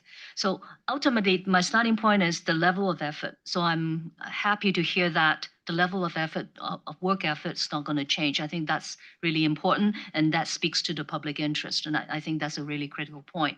Now, the question becomes, what do you do with looking at I'm taking the acronym used by the staff, the RMO, the risk of management override, as a significant at the financial statement level. So again, comfortable with that. So the question is the linkage to at assertion level and be treated as a significant risk. So my only point is, if we're going to make that linkage strong, oh, sorry, Tom, I'm then going into paragraph 40. I can see all the changes that you were mentioning, but paragraph 40, I thought we can go a little bit further. So when you get there, maybe I'll come in on that again. Yeah, we're coming into paragraph 40 now, in a short second. Makika, or in general? Yes, I like to make a general comment, and thank you so much for explaining the change you made after you posted the board paper. And yeah, I think I understand what is discussed in a technical perspective, but what I like to confirm is that, because I think the most important thing is how we can mitigate the level of risk of override of control, which can be, so that is very important for all the people in the reporting ecosystem. So I like to ensure and confirm here is that if the level of risk that auditor can mitigate from the procedure you suggested, that is increased or the same, or so that is what I like to confirm here. Thank you. Oh, well, maybe if you can just further explain the mitigate the level of risk of management override of control. That Yes, because I think you said Isabel, so you said the work effort remained the same. So that means because there were a lot of people who don't understand the technical discussion around, but if people, including user of the reporting, can understand, okay, so the risk of the management override of controls can be mitigated at the same level as we did have. So that is my question. Mitigated with the controls. So, because the work effort that the auditor needs to do is pretty explicit in the standard. So you evaluated at financial statement level. You have the prescribed procedures that it changed the paragraph recently, but 47 to 52. So those are the response. And then the auditor must determine if it affects specific assertion. And then we provided a couple of examples in application materials. So this is how you respond to management of right of control. You will also have to evaluate controls, and that will be included in 39B. So I don't know if that answers your question. So we haven't really changed the responses. We just clarify where the risk resides at. Yeah, okay. So now it's on financial statement level and also the significant risk. So that means, we don't need to have a concern about the risk of the level of the risk of the override, management override of controls. Yeah, that is what I understood. Thank you. Okay. Yeah. Josephine and then Philippe. Thank you. So my point goes a little bit to what Nancy was talking about in terms of the level of the work effort. And I want to take the risk management override of controls out of the conversation for now, because I actually think the standard is incredibly robust in this regard. But we are now equating a financial statement level risk irrespective, a financial statement level risk of fraud as a significant risk. So we're saying that a financial statement level risk, which is pervasive and really not a great thing anyway, but if it's fraud, it's extra important. And that I understand, and I'm on board with that. What I have a slight concern about is when we revised 315 and we moved away from special audit consideration definition of significant risk, we then lost a mechanism for an auditor to determine at the financial statement level, if I have a significant risk, what do I do more? So neither 330 nor 315 really help the auditor in any regard if they do have that situation, because 315 does not deal with determining financial statement level risks as significant risk. It doesn't touch it at all. It has a very clear definition, which deals with magnitude as well later and likelihood, and there's a whole process you go through. So we do need now some mechanism in 240. Now I understand those with very well established methodologies, the big firm scenario. I understand that's probably in there and they're comfortable with that regard. But if you're thinking about people coming through universities, academically, learning about the standards, it's important they're cohesive, to quote Vili earlier. And it's important that we have another qualitative factor is that our work effort here is consistent and comparable. So what the task force did discuss is that what we probably need to do is think about the overall responses in 330 in relation to financial statement level risks do not deal with it as significant risk level. Essentially, you're putting more oomph into your overall responses. So one of the things I suggested was that we need some additional application material in ISA 240 that explains this very point. If you are now calling this financial statement level risk a significant risk, which doesn't exist in 330 at that level or in 315, you need more oomph. And here are some ideas of how you might do that oomph. And then the other thing that we talked about with offline was the controls piece. So significant risks in response to the assertion level, it's all very clear. You look at controls, but you're looking at those at the assertion level. So if we were thinking about overall responses, what controls are we looking at? Well, we're looking at the control environment. We're looking at the whistleblowing program that Makiko was mentioning earlier. So those are all really important things. So maybe to your point earlier, Makiko, about maybe we need an additional step, which is understanding that program and actually making a decision on whether you think it's effective. I'm not saying we need necessarily a requirement in that regard, but these are all the things that you need to think about when you're giving your financial statement level risk that extra oomph. And so that's something that I hope Task Force will still consider, and then we can bring back as well in the changes. So we just make it absolutely clear how it all fits together, and I'll be comfortable. Thank you. Thank you, Tom. Okay, Philippe? Thank you, Tom. Just a few words about the first reactions of some PIOB board members, which means that I do not express a formal position from the PIOB board, but some members have expressed strong reactions. It seems that,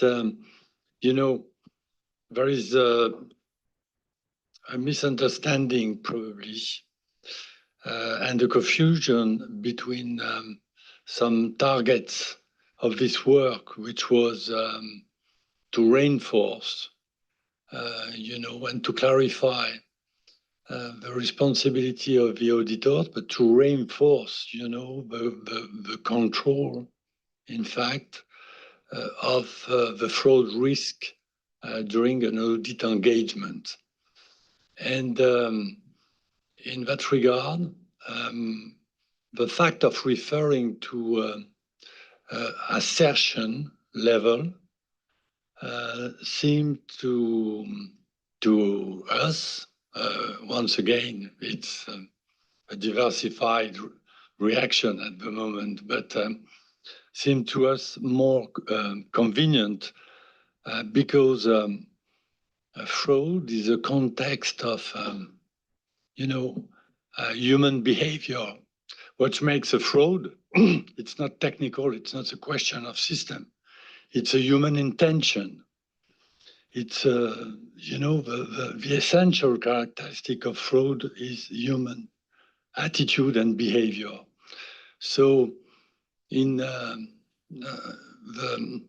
finalization or the setting up of financial statements and so on, there are critical aspects of human behavior implication. And sorry, the fact of not considering that systematically we can face these difficulties at the level, at the management level, with this override of controls by the management, as significant, is not really comfortable to some of us, because what I understand through your discussion, but maybe I'm wrong, is that you are creating at the moment a sort of hybrid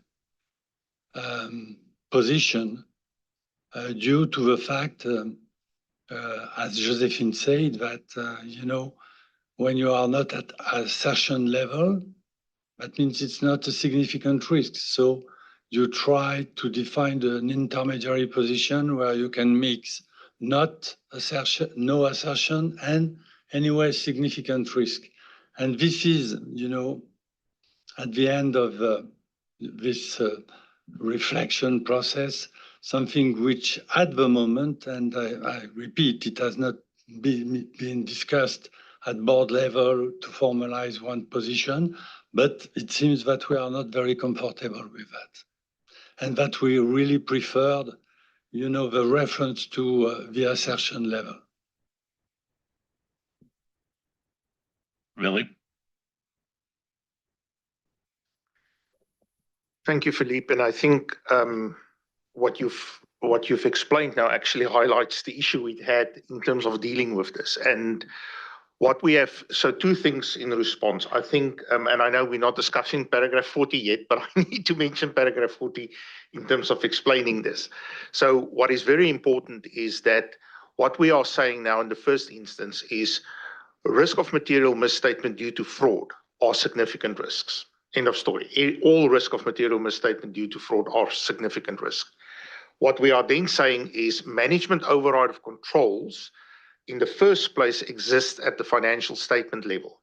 But what paragraph 40 now does very nicely is it links off ISA 315 and says for every financial statement level risk, you need to determine whether it influences something at the assertion level.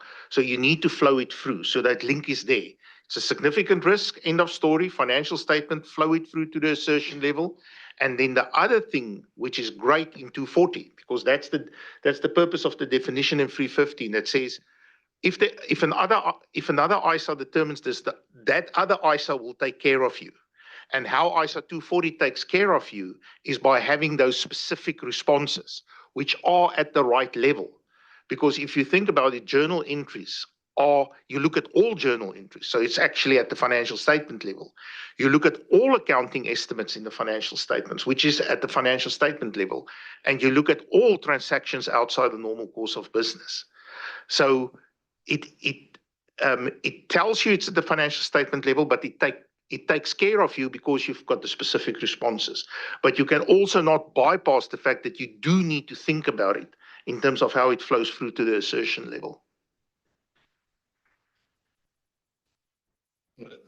I understand, really. Just an additional comment on that. I think we have strongly felt what you expressed and what has been expressed by some other board members about some risk of, weakening the work on these aspects, considering that the PIOB is convinced that, there is a strong, an important expectation of reinforcement of the work of the auditors on these aspects. And that, in terms of expectation gap, we would like to avoid creating something which does not really fit with an expectation in terms of, focusing, clarifying, and reinforcing some aspects of the work relating to fraud. So, as you said, you had to take care of, some impacts on other standards, managing the risk of weakening, the work in that regard. So I think that was our first reaction, considering that. Is it, a risk that through this change and through the, the disappearance of the reference of assertion, that there is a weakening of the work in this aspect, And at the moment, it's something that we have to discuss and to understand clearly to make, a common position. Thank you. So I would say that what we have going back to was something that was in the exposure draft, wasn't it? And there was no comment about it. And we actually had the fact that we inserted language was almost an unintended consequence of a misreading of what we had.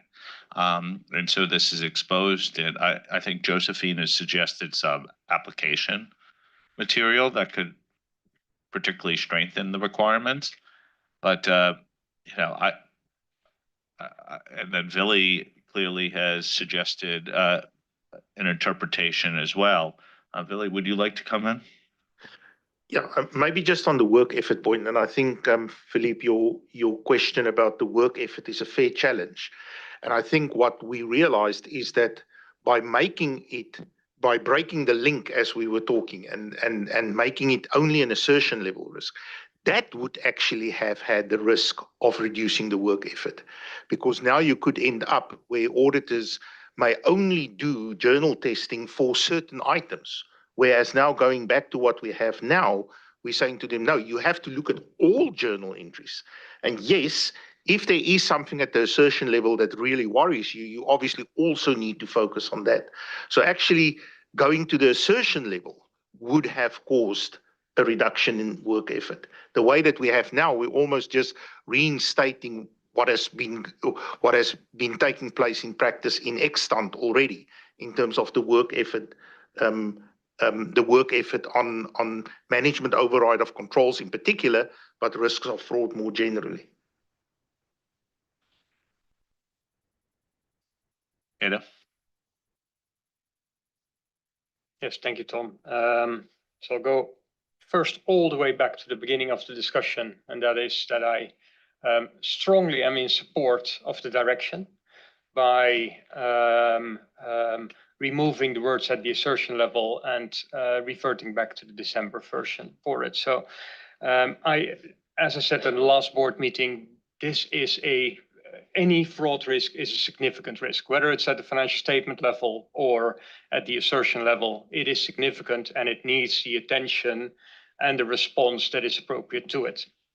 And I think by manner of doing this, and really I was about to explain or to articulate that I think this is a step up. That was my concern at the December board meeting. So we're not tapering it off, because now you do need to think about it. Even if you don't assess them at the assertion level, you still need to think about it as a significant risk. And so that's that. There was another point I wanted to make, but that has now slipped with the passage of time. And I guess we'll get to it when we get to paragraph 40. Maybe the other one.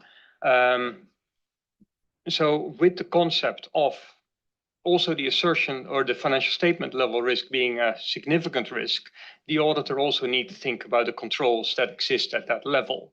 So I think it is strengthening it. I also don't, Josephine, with all due respect, don't see your risk there. I can envisage potentially other financial statement level fraud risk that's now also captured in the same vein as here. So I think we have all the material there. I don't see any need for further application material here. Thank you. To you.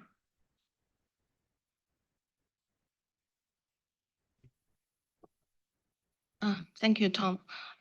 First, I fully support the direction taken by the project team. And I have two comments to make. The first one is that by clarifying this concept, I think we probably need to revisit the definition of significant risk in 315 because it's implicit. So maybe it's time to make it explicit to clarify that significant risk could also be at financial statement level. And secondly is that currently the ISO 315 requires the auditor to determine the level of risk for inherent risk. But I understand there is no such a requirement for financial state level risk. So are we going to consider a similar requirement for financial statement level risk? Because I think if we say the management override as a financial statement level could be as a financial statement level risk should be a significant risk. There could be other financial statement level risk, which could be significant risk, but not necessarily due to fraud. For example, going concern, sometimes it could be significant risk and at financial statement level. Yeah, thank you. Neil? Tom, I mean, at the risk of repeating what others have said, I just wanted to go through some of my thinking on the changes here and see if I'm understanding it correctly. I mean, first of all, 39A gets you to identify the fraud risks both at a financial statement level and an assertion level. So that's step one, identify these fraud risks. Step two then says treat those risks as significant risks now that we've deleted the assertion level. And so it's attaching significant risk to both the financial statement as well as the assertion level. And the work effort, Philippe, is attached to the word significant risk. So it's not attached to, whereas previously it was limiting it to only the assertion level. So we're now attaching significant risk, work effort to both financial statement level and assertion level fraud risks. And then later we're going to say, and by the way, those financial statement level risks, consider if there are assertions that we should be responding to. So if I followed the changes correctly as to what we're deleting and how we're attaching the management override controls later, I'm fully supportive that we haven't diluted work effort and that we're classifying these fraud risks as significant and responding to them appropriately.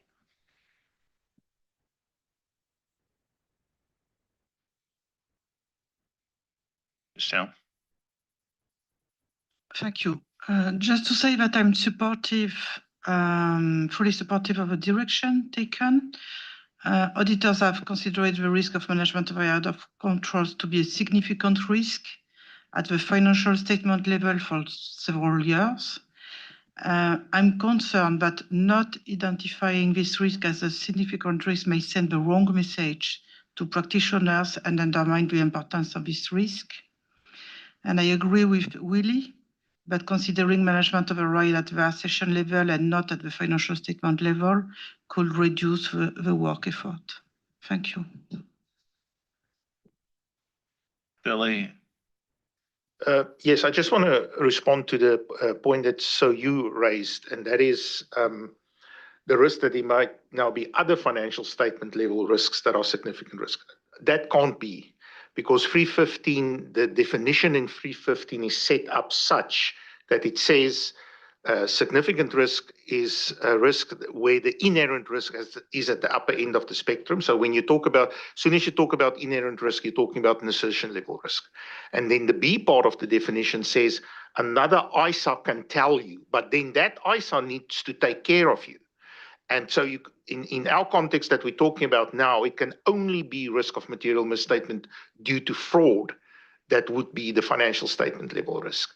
But I think your point is well made that this is maybe something we can clarify in the basis for conclusions.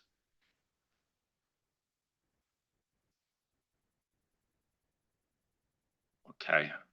I think, look, we're not going to get to 4. Let's take a break right now for lunch. But if I distill the conversation, is that people are supportive of the reversion back with the consideration of some application material, with the explanations of why this is not a diminution of work effort at all. And then we will let's think about that over lunch. Task force will add a little bit on top of that. And then after lunch, we'll get to paragraph 40. Yeah, let's break. We're going to reconvene at the same time. I still think 2 p.m. is sufficient. So 15 minutes for lunch. And then we'll see you back here at 2.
Okay, the 2-minute warning.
Okay, Michelle, are we back online?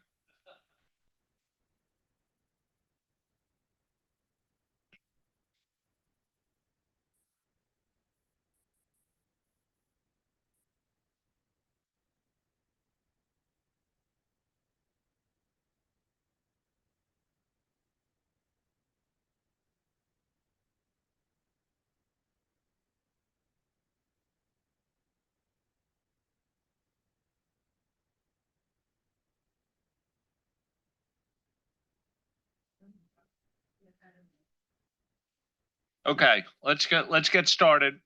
I'm sure everyone's been reading paragraph 40 over and over again over lunch.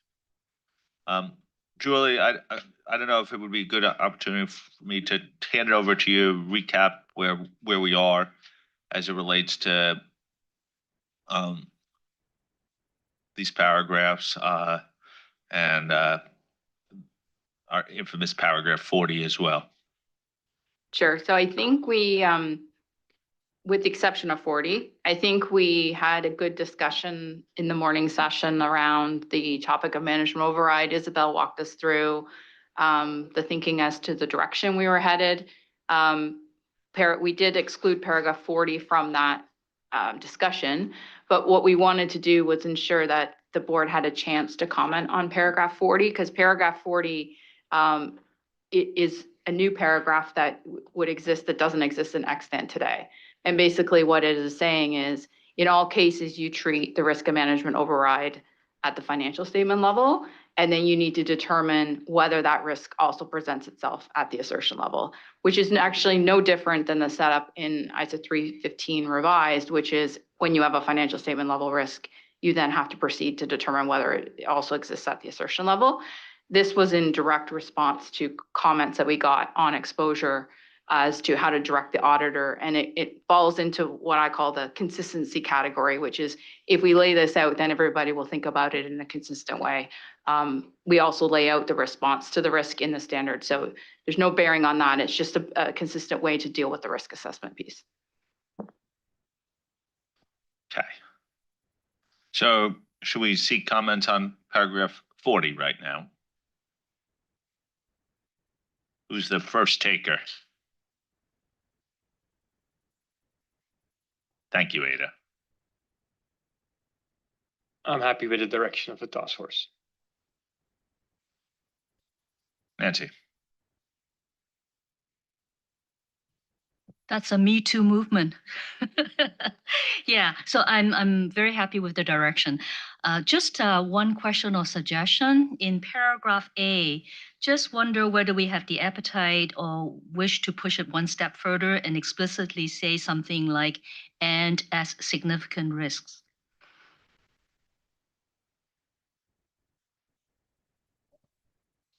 Robert? I have a similar comment. However, I wouldn't do it in paragraph A. I would add paragraph C, which we don't have yet, and because A is financial statements level, B is assertion level, and not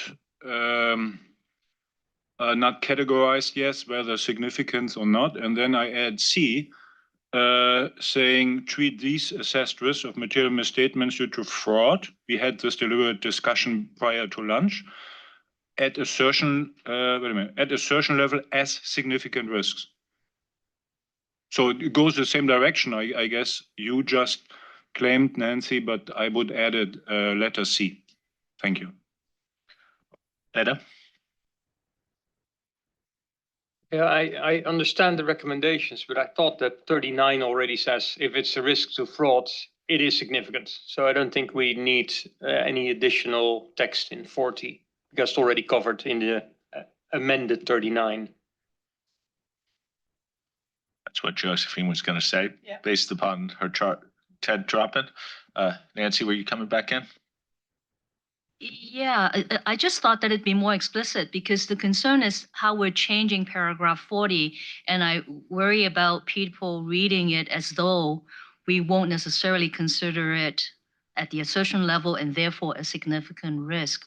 So it's just avoid any potential misinterpretation or lack of appreciation of what we're saying. Maybe it's just too repetitive, but I defer to the bigger group to decide what the better wording would be.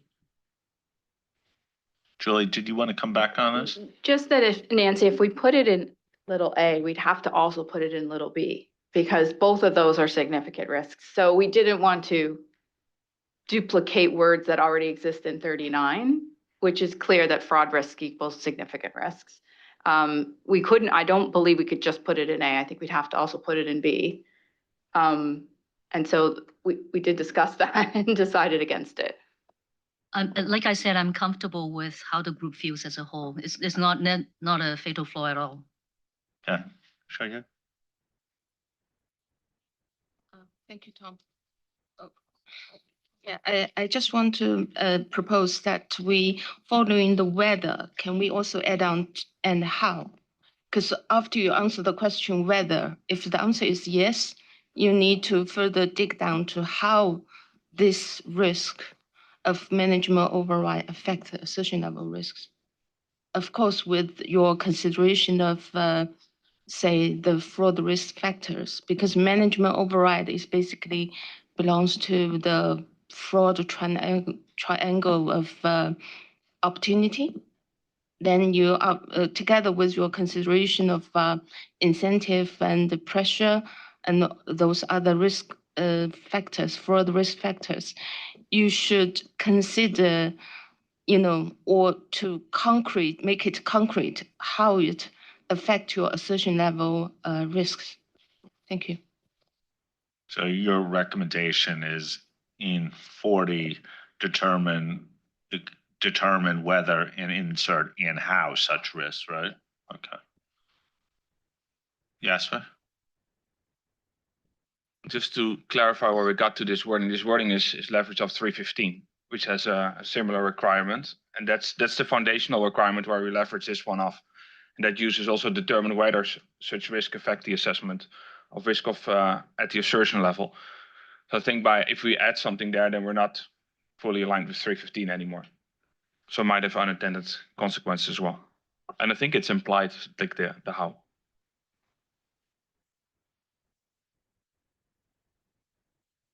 Or not? Thank you. I am supportive of the text that the team proposed. I believe that it's not necessary to add the comments of the other colleagues in the board. Thank you. By silence, does it mean that others support this statement of and 40. I guess, Jasper, the question, one point you make is even in isolation, we'd like a change to 315. There is a risk to having a change because people may overinterpret why it's different. And if the jumping off point is 315, then that is a real risk. Is that a fair assessment? Yeah. Okay. I think people are comfortable with 40 as well and keeping it as is. So I think we could continue to move on.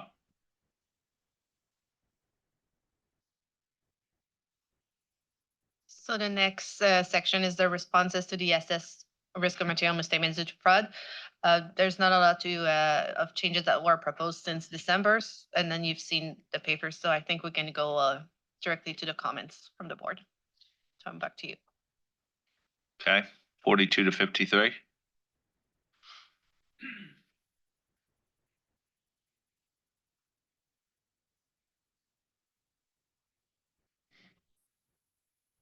I'm gonna pause for Nancy. Thank you, Tom. So I go to paragraph 43, which speaks to, let me get there, speaks to unpredictability. In reading that paragraph, we had several people look at that paragraph, and people don't seem to be clear whether we're asking for that element of unpredictability for every one of the ROMs, or whether it's a more general thought that you might have an element in there that might cover off several ROMs. So we're looking for some clarity there. Number one, what does the task force meant in terms of putting that in? Is it a one-to-one that there should be an element of unpredictability for every ROM? Or are you talking it in more general terms? And if it's in more general terms, my suggestion would be to put something in like in one or more instances after unpredictability. So incorporate an element of unpredictability in one or more instances. Use proper drafting language, if you will, if the interpretation is the latter. Okay, Shaya. Thank you, Tom. Actually, I would like to make a comment on 41. Can I? Because back to 41. Yeah, 41. It's about the revenue recognition of presumption. Because by reading that for the first time, I think it gives the impression that the revenue recognition for the risk cannot be rebuttable. But it's not the case by reading 67. So it seems the second part of that paragraph was relocated to the documentation part, but I think there appears to be a disconnection because it doesn't improve the clarity because you have to link the two paragraphs together to understand that the revenue recognition fraud is still rebuttable. So I just want to make a recommendation if we could put something back to 41 and reinforce that in 67. Yeah, thank you.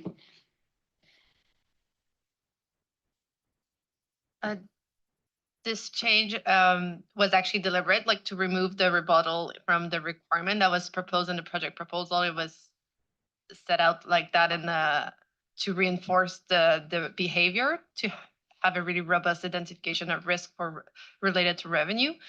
So unless we want to change, I suggest that we keep it.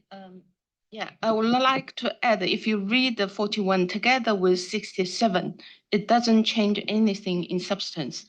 It's still allowed to rebut the presumption, right? So why not make it more clearer within 41? Yeah, that's my view. Thank you. Julie? Maybe I can just add to that. So the use of the determine could mean that once you determine, you don't end up with a risk of material misstatement due to fraud and revenue. So we're not closing the door to the rebuttal, but we've written it in a way which prompts the auditor to presume the risk, and then they need to determine where the risk exists. So determine could mean you rebut at the end of the day. And then you're right, down in the documentation requirements, we allow for or we need to have that documentation if the risk has been rebutted.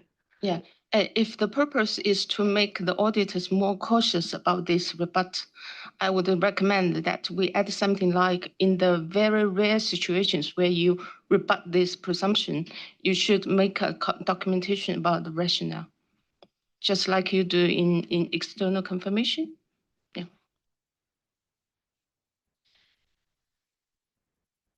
Christian? Thank you. If I can jump in also on the application material A121. I'm sorry, but we were so focused on the paragraph 40 and I have forgot to mention my point on this application material. So A121, the amendment in the first example regarding the presumption of fraud on revenue, which states a small part of overall revenue stream for the entity and is predictable and stable, it seems to me overly restrictive. It implies that the presumption can only be reviewed for a small segment of revenue, which does not take into account scenarios where the entire revenue of the entity is simple, with no incentive or opportunity to commit fraud. I would revert to the previous version of this application material. Thank you. Okay. Neil? Thanks, Tom. It was in paragraph 49B. Just feel that there's inconsistency in the language that we're using around journal entries throughout the period, and then journal entries and other adjustments that happen in the preparation of the financial statements. So when we look at 49B, we end with journal entries and other adjustments made in the preparation of the financial statements throughout the period. I think we need to tidy up that wording so that it's journal entries and other adjustments throughout the period, and then journal entries and other adjustments made in the preparation of the financial statements. I've highlighted a couple of other paragraphs that I've shared with the team. So if they agree with the principle, there are a few other areas that it'll be good to check. Edo, did your card come back up? Okay, so those with... Oh, okay, that's... Ada? Thank you, Tom. In respect of the requirements, I'm expecting a couple of changes to the requirements as a result of the discussion we just had in respect of the financial statement level risk. So that's in, I guess, 44 and 47. I'll follow up on those. There was a change made to the application material in A124 in the first bullet of the examples where it talks about class of transactions, account balance, or disclosures that were determined to be immaterial and not susceptible to material misstatement. And I'm just wondering whether we're now creating a difficulty in between what is material or subject to a ROM, or so maybe the task force may want to have a look at the language to line it up with what 315 requires. Thank you. Okay. So is that a straight tent?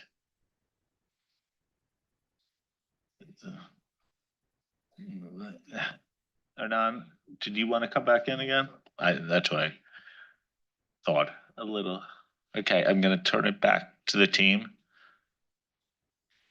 Thank you for everyone's comment. We did receive them offline, and then we started the discussion with task force. So we're currently looking at the proposed edits that we're going to provide later this week.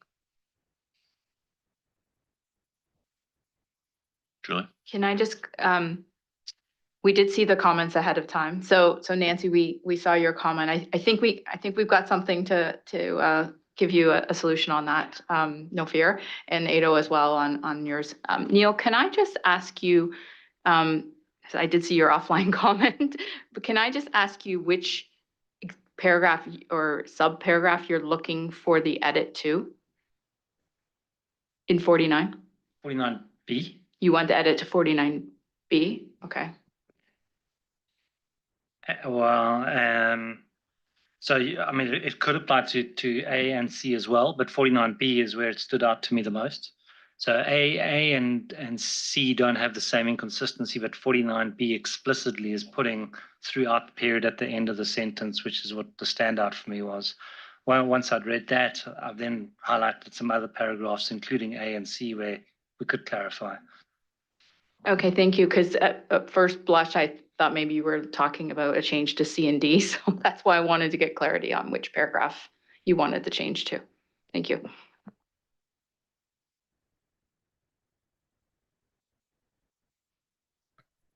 Okay, should we move to the next section?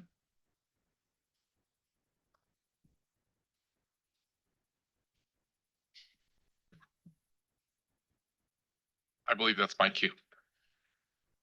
So on this one, it's the fraud or suspected fraud requirements. We are proposing to pick up the conforming and consequential amendment discussion to ISA 600 separately. If you're amenable to that, let's defer that conversation. Anything that you'd like to raise, let's open it up here on fraud or suspected fraud, paragraphs 54 to 57. Thank you. And nothing has changed in the requirements. Let's see. But there were some in the application material. Ada?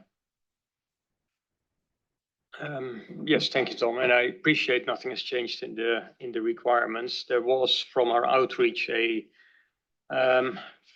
some concern as to paragraph 54 and how B and C should be read in that context.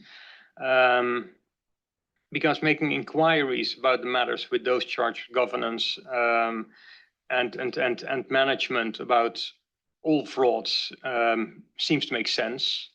But there was the question of, okay, but maybe the entity doesn't have a process or does have some level of process, but it is a really inconsequential fraud. So now I need to go and do something on the process, even though it's inconsequential, or so there was just questions raised around it and whether that can be either clarified in the requirements or in application material.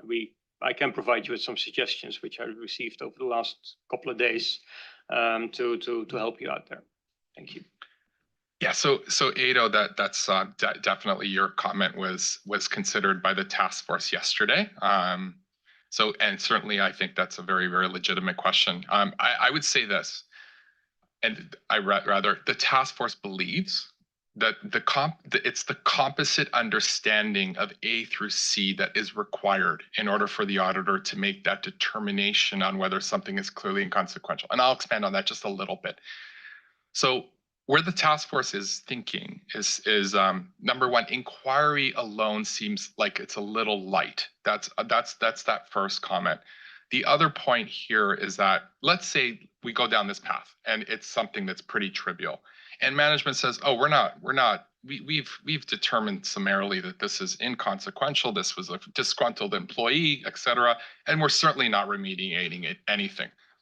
The auditor in that case would use that information to also augment their determination that it is clearly inconsequential if they agree with that determination. So that's, I think, where the task force is landing on that particular. And also the task force also believes that because these two, B and C, are conditional, that conditionality also further reinforces the fact that this is a scalable requirement, and that the absence of an investigation process or remediation would not necessarily indicate something deficient in the organization, depending on the facts and circumstances.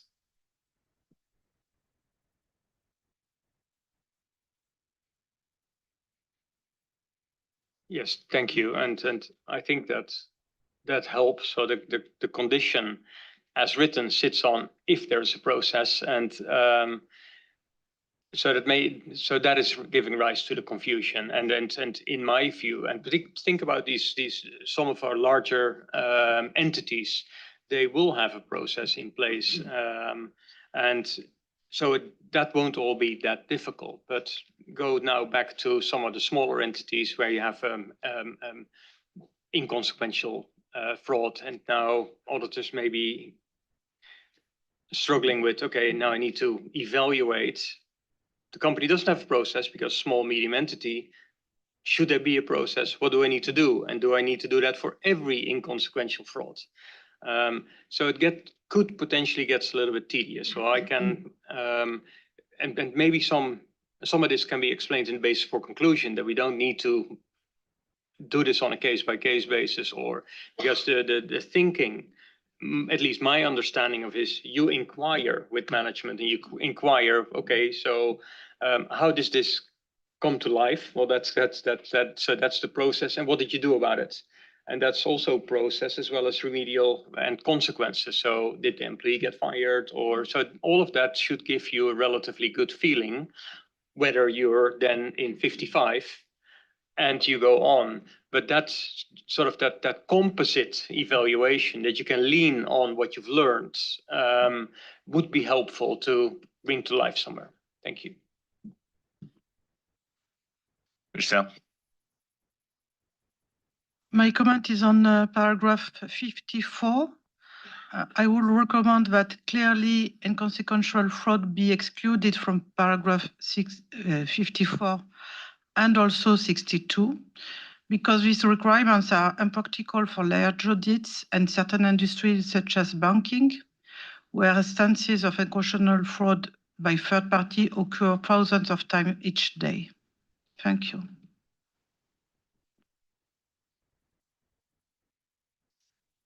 So thank you, Christelle. The task force also considered your comment.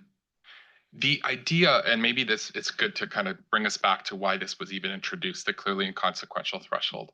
It was introduced for the very purpose of injecting scalability and proportionality in the standard. That was the idea that the task force had in order to address that. If you were to remove that threshold, I think you might actually possibly have the opposite effect. It might be more difficult to operationalize. So maybe I'll pause there and get your thoughts. And Julie. Well, I just want to add, because maybe I misunderstood you, Christelle, because I thought what you were asking for is the clearly inconsequential threshold to be included in 54. So you, To be removed. in 54, it doesn't have the clearly inconsequential though. 55 is where you begin your work after you've determined something's clearly inconsequential. It is, but the understanding is the understanding of all. Yeah, okay. Okay. Anyone else on these paragraphs? 54 to 57? Am I handing it back to you, Angela? Or? Yes, I do. I think so. Thank you, Tom. Let's go to the next slide, please. So this one's got a bunch of paragraphs in there and such wonderful such wonderful areas for you to comment on. We don't have a specific question here, not a lot of changes in these requirements, but nevertheless opening it up here.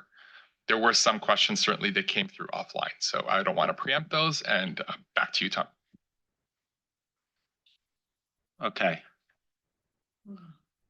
58 to 62 and then 63 to 67. Let's take them as a batch. Robert? 62 again. 62, letter C, triple I.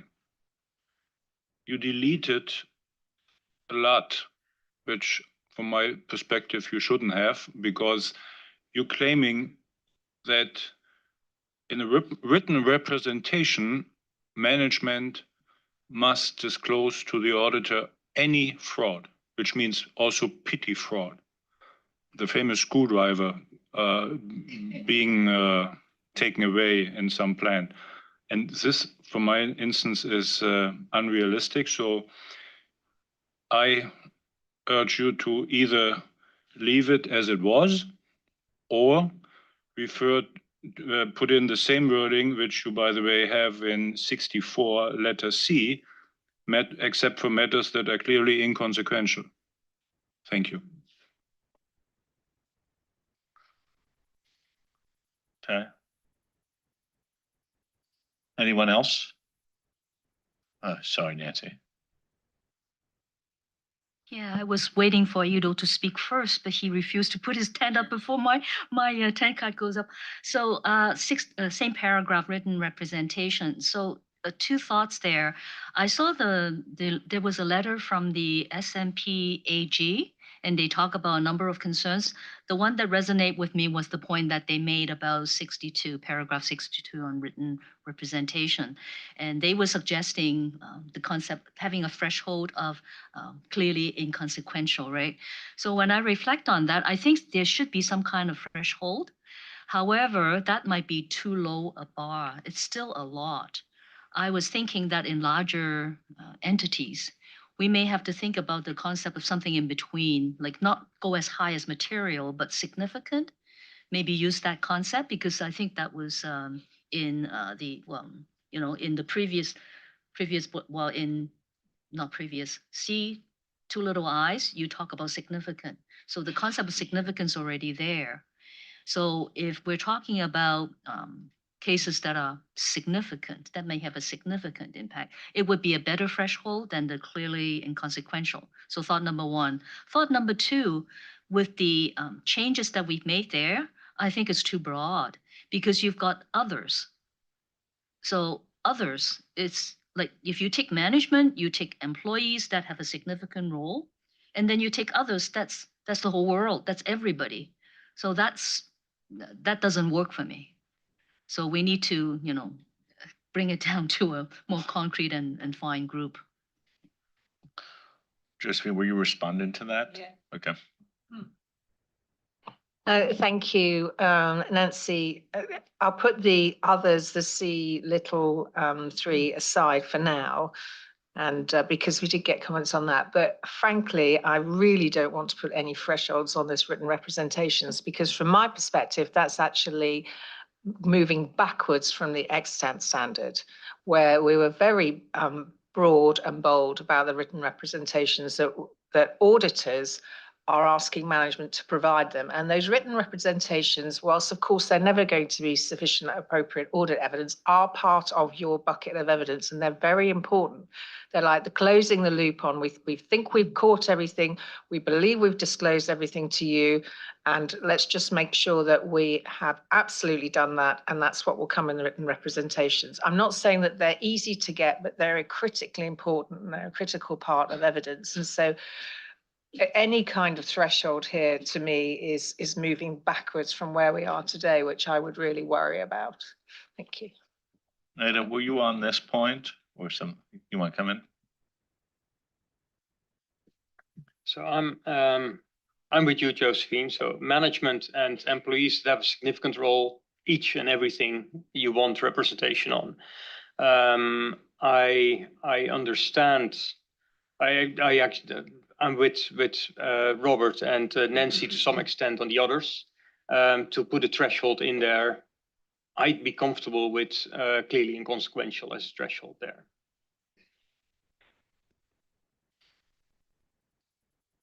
Angelo, did you want to come? Yeah, I want to take us back and think about what we're trying to do with this management representation, just at a basic level. So the auditor goes to the management and makes an inquiry, right? And I'm going to bring you back all the way to paragraph 33BI. So in that inquiry, management says, management, please tell me about all instances of fraud, suspected fraud, or allegations of fraud. There's no threshold there, right? It says, tell me all. So now we get to the written representation bit. And this is essentially getting management on the record. And it's saying, management, you told me, I asked you a question. I asked you for all. Now rep to me that in fact, you've told me about all. Now, the task force did think about the threshold discussion. And to Josephine's point, there's some reluctance to go to that original threshold that we had, which was material. So it's asking management to make a determination on what's material, and you know that can go many, many different ways. So there's a big reluctance there to ask management to make that determination. The clearly inconsequential threshold cannot work, and I'll tell you why. And let's see if you guys agree. That's an auditing construct. Clearly inconsequential is not a clearly accepted definition or anything. That exists only within our accounting standards. And as wonderful as they are, You're asking management to make a determination, or they won't know what that means. And they might interpret that incredibly liberally. In fact, they might even interpret that to be something even greater than materiality. So where the task force is landing, because it's heard the concerns, is to bring it back. So reinstate that wording that was there, but to remove material. So management, I've asked you a question in the inquiry section, tell me about all. And in this representation, we say, if it has, for the others bucket, if it has an effect on the financial statements, that's that threshold that the task force kind of agreed on yesterday, which is, you know, it's not everything possible in the world. It's what you perceive has an effect on the financials. And then we, the auditor, will make a determination on the thresholds, but not you. That's kind of the thinking. Thanks for the long-winded path that you allowed me to take. Nancy? So the reason I intervene is because I'm just thinking about how practical it is when you actually go out and, you know, undertake these assurance engagements.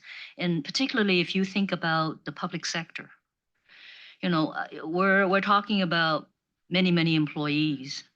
And in my past experience, what we've done is basically set our own threshold. And the threshold tends to be more like the de minimis rule in terms of what we need to report back. So whatever your materiality is, you know, if there are differences that are beyond this level, we would report back, but it's not accumulatively material to affect the financial statements. So it doesn't have that material effect on the financial statements. Nonetheless, it's not insignificant because we felt that it was important to report back to those charged with governance. So there's at least 2 or 3 engagements whereby we need to use that. It's not practical. You can't ask them to disclose all. It just doesn't work. So especially like the conversation, like I supported the earlier conversation, what was it, 33, I lose track now, the B, whatever, right? That conversation is everything you know. Tell me.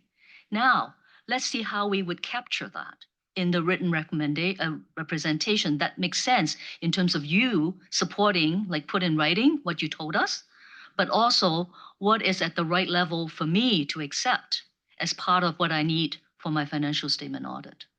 So like, if we don't put that in, like you're in some cases, especially in, I think in some of the public sector environment, you're forcing people to actually come to their own views about how they would apply that. And it's less desirable that way. Because I think, you know, in concept, I think people can appreciate. I mean, if you have a long listing of that, like, so maybe I shouldn't talk about specific examples, but, you know, Canada Post, Christmas time, you know, people put in money, checks, whatever. Yeah, I mean, there are cases, and you can go on for pages and pages. So do you want your representation letter to have an appendix, or what is it that you expect? So all is not practical in some cases. And I think I was just trying to bring that point forward.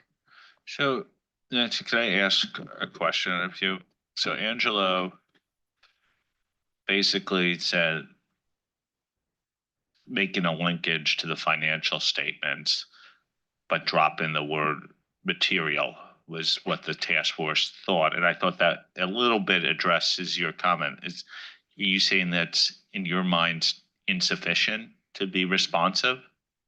So I'll reflect on that a little bit. okay, Yeah. you're not dismissing that as a solution right now. Okay. It's meant to be effectively responsive to your point. Now I have Jayu to come in, then I saw Hernan and Robert. Thank you. I would like to make a comment on 58. I think. Could we stick, let's stick with this point first, and then I'll come back to you, okay? It's not that I just don't want us to lose this track of argument. Is everyone with a 10 card up talking about 62-3, C3? Okay. And then Robert, Neil. Yes, about 62C, I feel comfortable with the addition of the word material, but I wanted to suggest included the word financial statement because you are referring to affecting the entity, not affecting the entity's financial statement in letter C. It is different from the paragraph D that you are talking about specifically of the entity's financial statement, because if you state affecting the entity, it's so broad and out of the objective of the ISA 240. So I just want to make sure we understand what's being suggested. I thought it says effect on the financial statements, not on the entity. So if 3C3 would now read others where the fraud could have an effect on the financial statements. The only thing that's dropped from what was originally in there is material. And then obviously you switch the article from A to N. Was that what you thought was in? Because I thought you were talking about the entity. Yes, because in this paragraph, we are talking about the fraud affecting the entity as a whole, not affecting the financial statement entities. And I understand that we are trying to list those fraud that are affecting the financial statement entity and not at the entity as a whole. That's why it is consistent with paragraph D that we talk about the affecting the entity's financial statement. That's why I believe that this is more aligned paragraph C and D. Robert? First, I would like to say I fully concur with what Nancy said about the impracticability of such a demand. Number two, I hear you, Angelo, leaving the I'm referring to letter C, III, leaving the sentence as it was with the exception of materiality. However, my third comment, going back to 33, which we had prior to lunch, it says making inquiries with management whether they acknowledge any fraud, blah, blah, blah. And it says, and their views about whether and how the financial statements may be materially misstated. So there is a contradiction. If you delete material in the written presentation paragraph here, but the contradiction to 33 letter B, double I, from my perspective. Thirdly, or fourthly, if you delete material here in 62, aren't we back to square one? Why? If I view this from a group auditor's perspective, with a large multinational group, there might be some material fraud instances with effect on financial statements at the component level, at the end, a subsidiary level. But they do not have any harm on the group's financial statements. So I would urge you, thinking about, again, this impracticability, like Nancy said, I would like to urge you to leave it in the word material in this 62 paragraph. Thank you. Okay.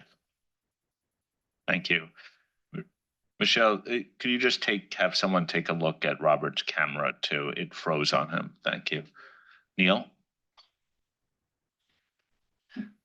Tom, if I may, I just wanted to get some clarity on the impracticality of this requirement. So 33, we're having a discussion. We're asking them through that inquiry to disclose everything to us in this inquiry.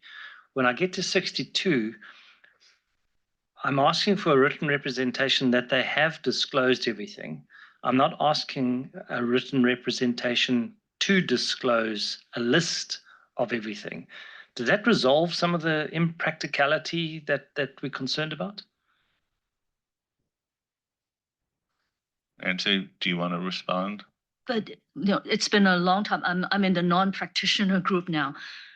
You don't actually just say that I've disclosed to you everything in my conversation with you. You actually list things, right, in the representation letter.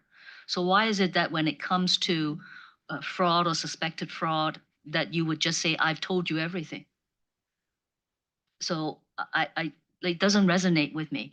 And taking away material doesn't actually go back to having no threshold. So my head is not around that. So maybe, later on I could just catch up with Angelo or something to try to see if that works. Because that's why I was thinking instead of material, we talk about significant. And I think, Robert's point about going back to 33 is relevant, just to make sure that the two of them tie together. Julie?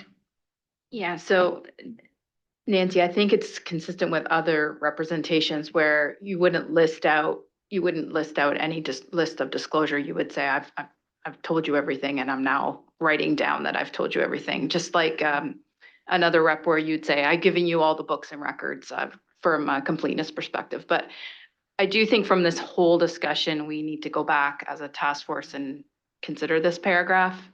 And also in conjunction with 33B and make sure we haven't created an inconsistency in the standard in this place. We did get a number of offline comments, which are consistent with this whole discussion that we're having right now, but appreciate hearing the comments because this whole discussion helps us then come up with a solution. Okay, so where we are is the task force is going to take this back and consider how to make 33 and 62 interoperable. Okay, any people content with that? I think they've heard a lot of nuances around this paragraph. Now, Tom, sir, please. No, please. I've interrupted you. I cut people off on other paragraphs in this section, so I was going to invite comments on that, but Angela, do you want to? There is one more data point that we're definitely, as Julie mentioned, we're going to take it back. But I think one more data point that's going to be important for the members to also appreciate as you consider this is the auditor then needs to turn around and communicate to those charged with governance matters that are more than clearly inconsequential. So we have to think about the consistency there. If we're asking management to tell us about stuff involving others that is above a material threshold, but you're expecting the auditor to turn around to those charged with governance, that creates an inconsistency that's hard to reconcile. But we'll come back to all of that. I just wanted to park that in your awareness. Okay. Shreya, you wanted to come in?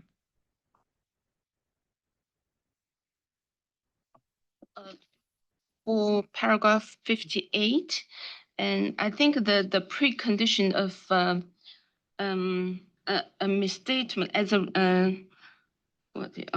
a result of misstatement resulting from fraud or suspected fraud, that might be too restrictive. If you look at application 171, actually there are a couple of examples which are describing unusual situations which doesn't necessarily have a misstatement identified. Say, for example, you have a doubt on management and TCWG's integrity. So it doesn't necessarily mean you should have a misstatement to start with this action. So I would suggest that we reconsider whether we have to have a misstatement as the precondition to put down those requirements. Yeah, thank you. Anyone else on these paragraphs? Okay, Angela, back to you. Thank you, Tom. I just want to make sure we've got your concern here because I want to make sure that it gets addressed.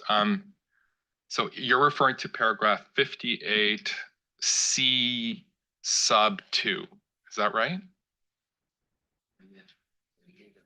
Oh, the lead incentive. Yeah, Okay. the leading sentence, the first sentence of 58. So what you're suggesting here is that it's because we're tying it to material misstatement, you're saying that these particular actions that the auditor should take should not be tied to that particular to it being a material misstatement. Is that what No, you're no, no.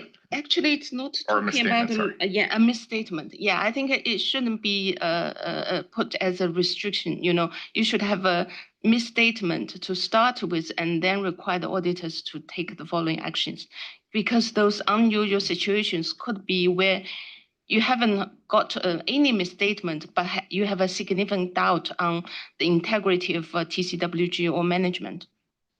So I think we've understood your concern. Thank you. We'll take it back. Thank you. Thank you.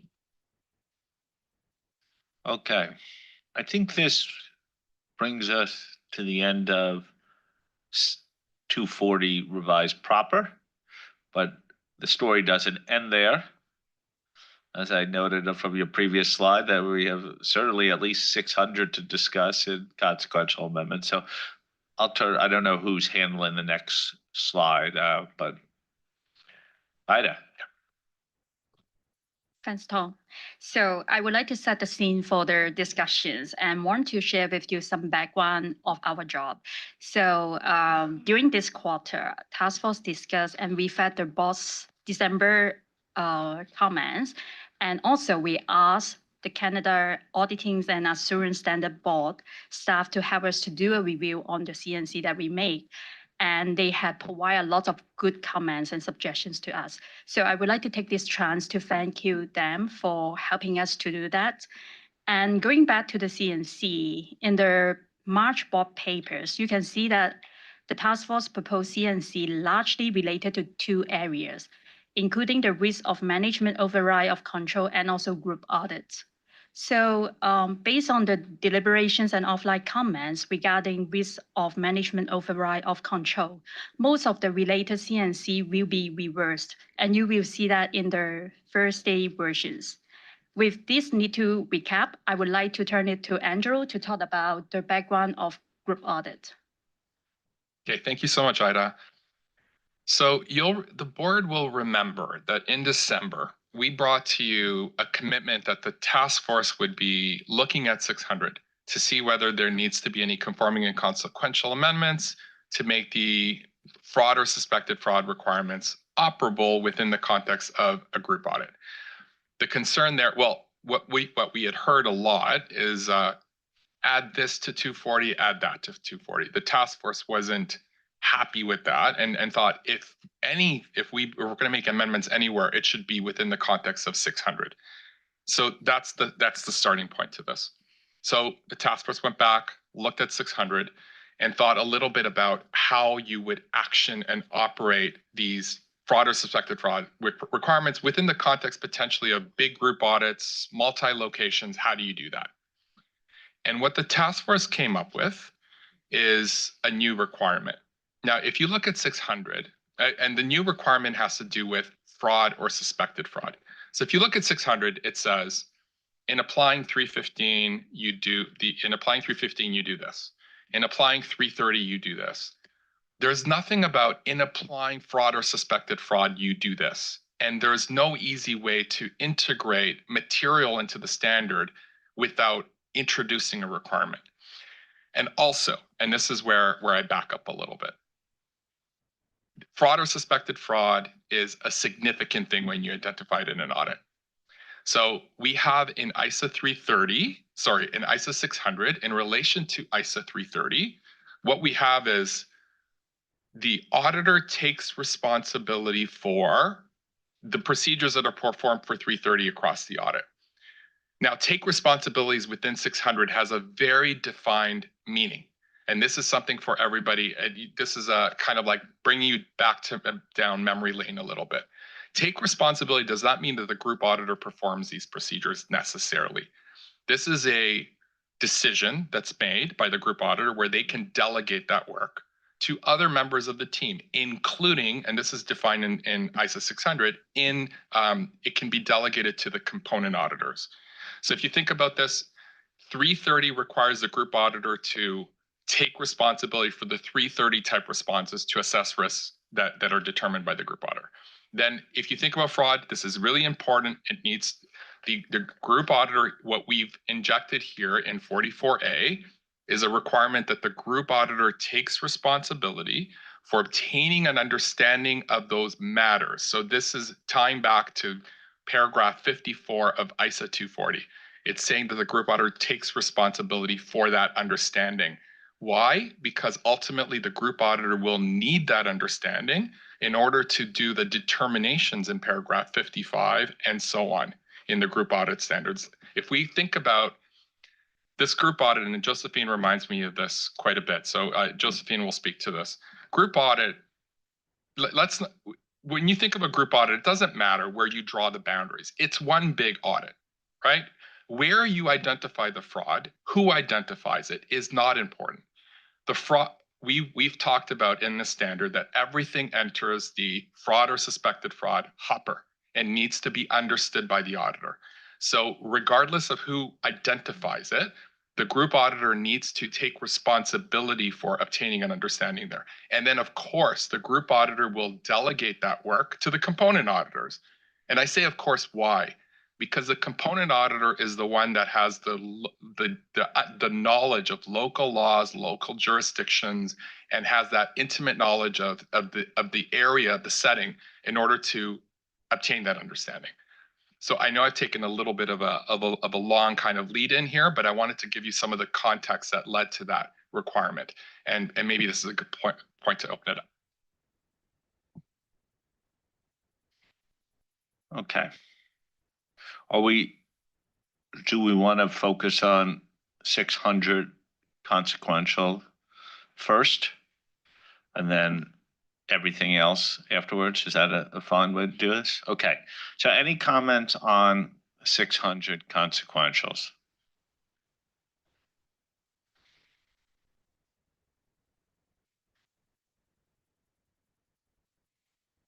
Ada?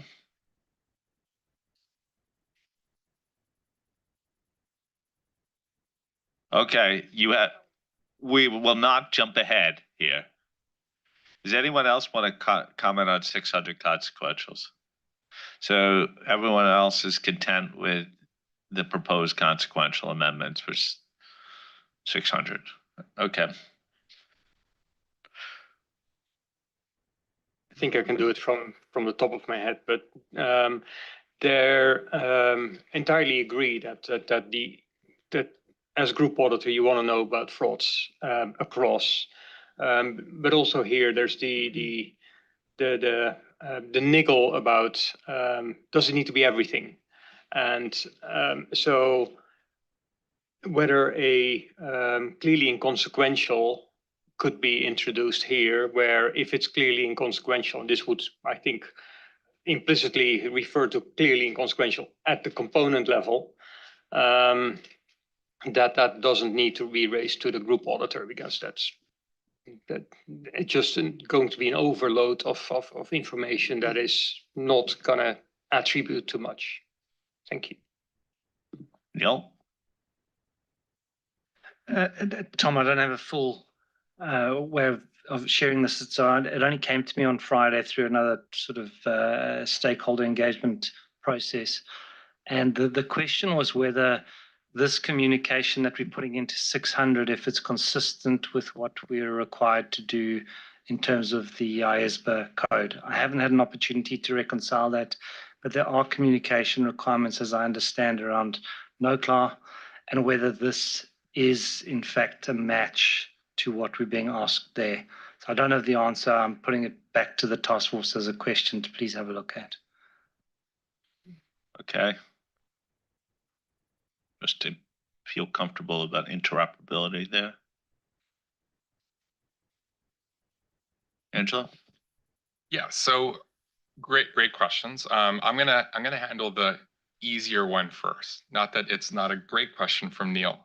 Julie brought this up yesterday, and and in fact, we understand that it is consistent. There's no threshold on the IAASB code in terms of that.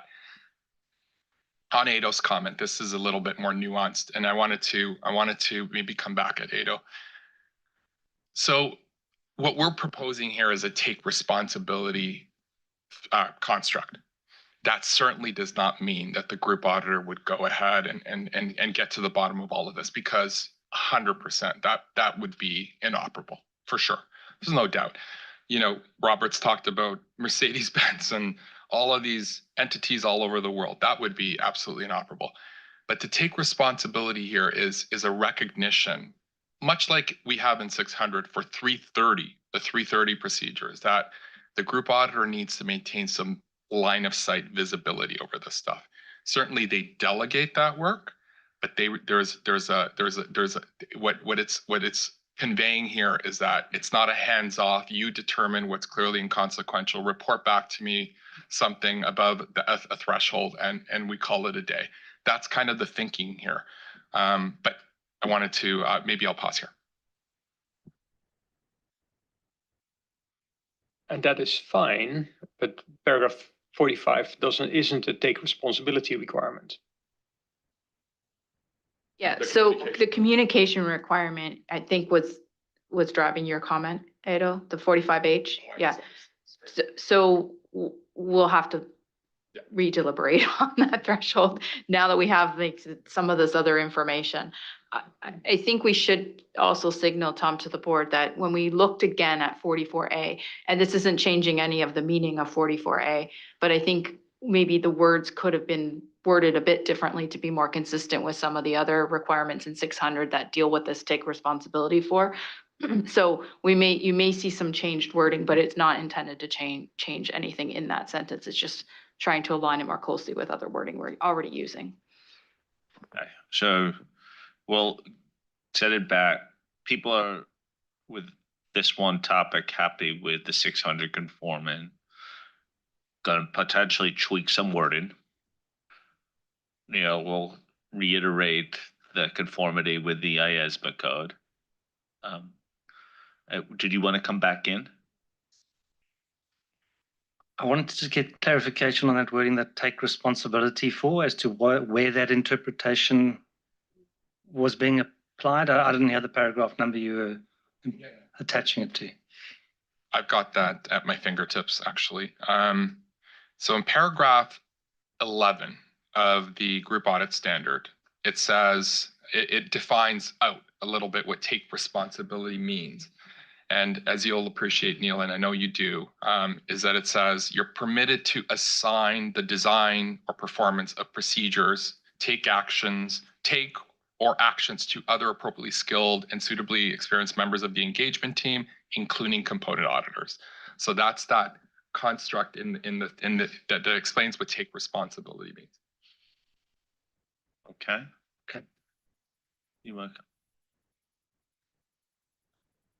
Have I missed your question, Neil? No, I think I mean, there's a requirement in 55 where I thought you were saying that needs to be interpreted as take responsibility for. And I've previously said that that's the engagement partner shall. In a group engagement, large, there's so many. Isn't this better as a take responsibility for? This is now a communication in 600, which will match the 55 requirement. And so I haven't had an issue because, well, previously I've said that 55 is really asking a lot of the engagement partner. We've gone around the board and everyone else agreed that it should stay that way. Now that we're going to communicate, they need to communicate these things so that the person that the engagement partner shall determine, they need to know what they shall determining on. That's why I'm comfortable that the 600 is how it is. Okay. Anyone else on the 600 element of the conformity and consequentials? Anyone on the other elements, the conformity and consequential amendments? Okay, people are content. Okay. Robert? I don't know if this is the right place yet, but on page 53 and 54 on this, you make this consequential amendments to 2400 and 3000 review engagements. The question is this from a formal perspective right to do so? I don't recall that we have done this in last year was my first year. Yeah. And because here we have an ISA, and these are review standards. Thank you.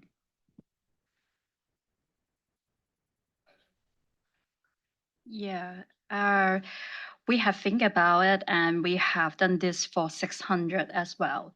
So this is not just single case that we make our amendments to 2,400 and 3,000. But did we do this in December with going concern also? I don't recall.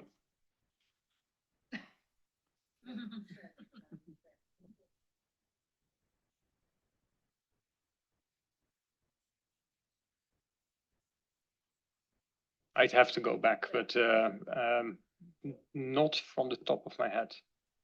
No, because 2,400 we kept out of scope, given there was separate projects anyway. Look, I'll also have to go back to going concern. I can't remember, but it's not unusual for us that when we do a revision to an ISA, that we look at the conforming and consequential amendments to other IAASB standards. Obviously, it needs to be appropriate in the context of either being conforming, meaning it is simply changing references and terminology and so on, so everything is consistent, or consequential amendment is a little bit more than confirming, but it is needed. And there we are very careful. It's only what is really necessary to make sure that the standards can continue to work effectively together. But yes, within many projects, we normally look at conforming and consequential amendments to other IAASB standards. I'll have to go back to the going concern one. But the way I read these amendments, it's because fraud is specifically identified in those standards. Okay. I think we're clear on the conforming and consequentials. You're going to take a little bit of a look on the 600 language. What's next? We flip the slide. I think the next is the rest of the week. So we have probably 2 to 3 issues that we will bring back, Tom, to the targeted issues time slot that we have set for tomorrow. You expect to see, well, we've given you on the screen the Standback wording, but we'll provide that. We'd also be able to provide you the updates we made for the management override changes and potentially one other, we'll deliberate at the task force, but we may be able to squeeze a third one in there. So that would be for tomorrow session. And then we would have the updated full standard and also the conforming and consequential amendments ready for that 3:30 time slot on Thursday. And then on Friday, we would have, I believe we have time available in the early morning hours to consult with the task force. And then we would move to the vote on the final standard during the Friday board session. Okay. Any questions for Julie? Before we close on fraud, Philippe, any perspectives you want to share related to our fraud discussion? No, thank you, Tom. It's okay. Okay. Good, really good input on fraud. I think we're still on track. We actually covered the first big issues that we needed to bring back well, and then there's some massaging of text and language and clarifications still to go, but nearly there. So thank you, Julie. Thank you to the team. We're going to turn to 5,000 implementation. I think we need to give a few moments to switch over on the table. It's 3:07 right now. Why don't we plan on getting back started at 3:15, which may cut a little bit into our break, but I think we can manage it. So about 8 minutes. So anyone needs to take a quick break, feel free to step out for a moment, but be back here by 3:15.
Okay, can we get seated again?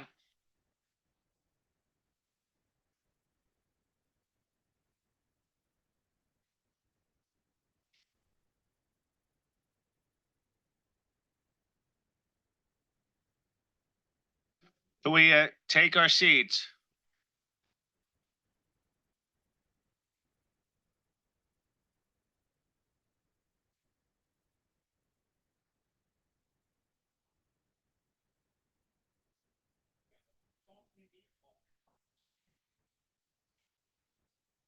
So it's always the challenge of taking a shorter break.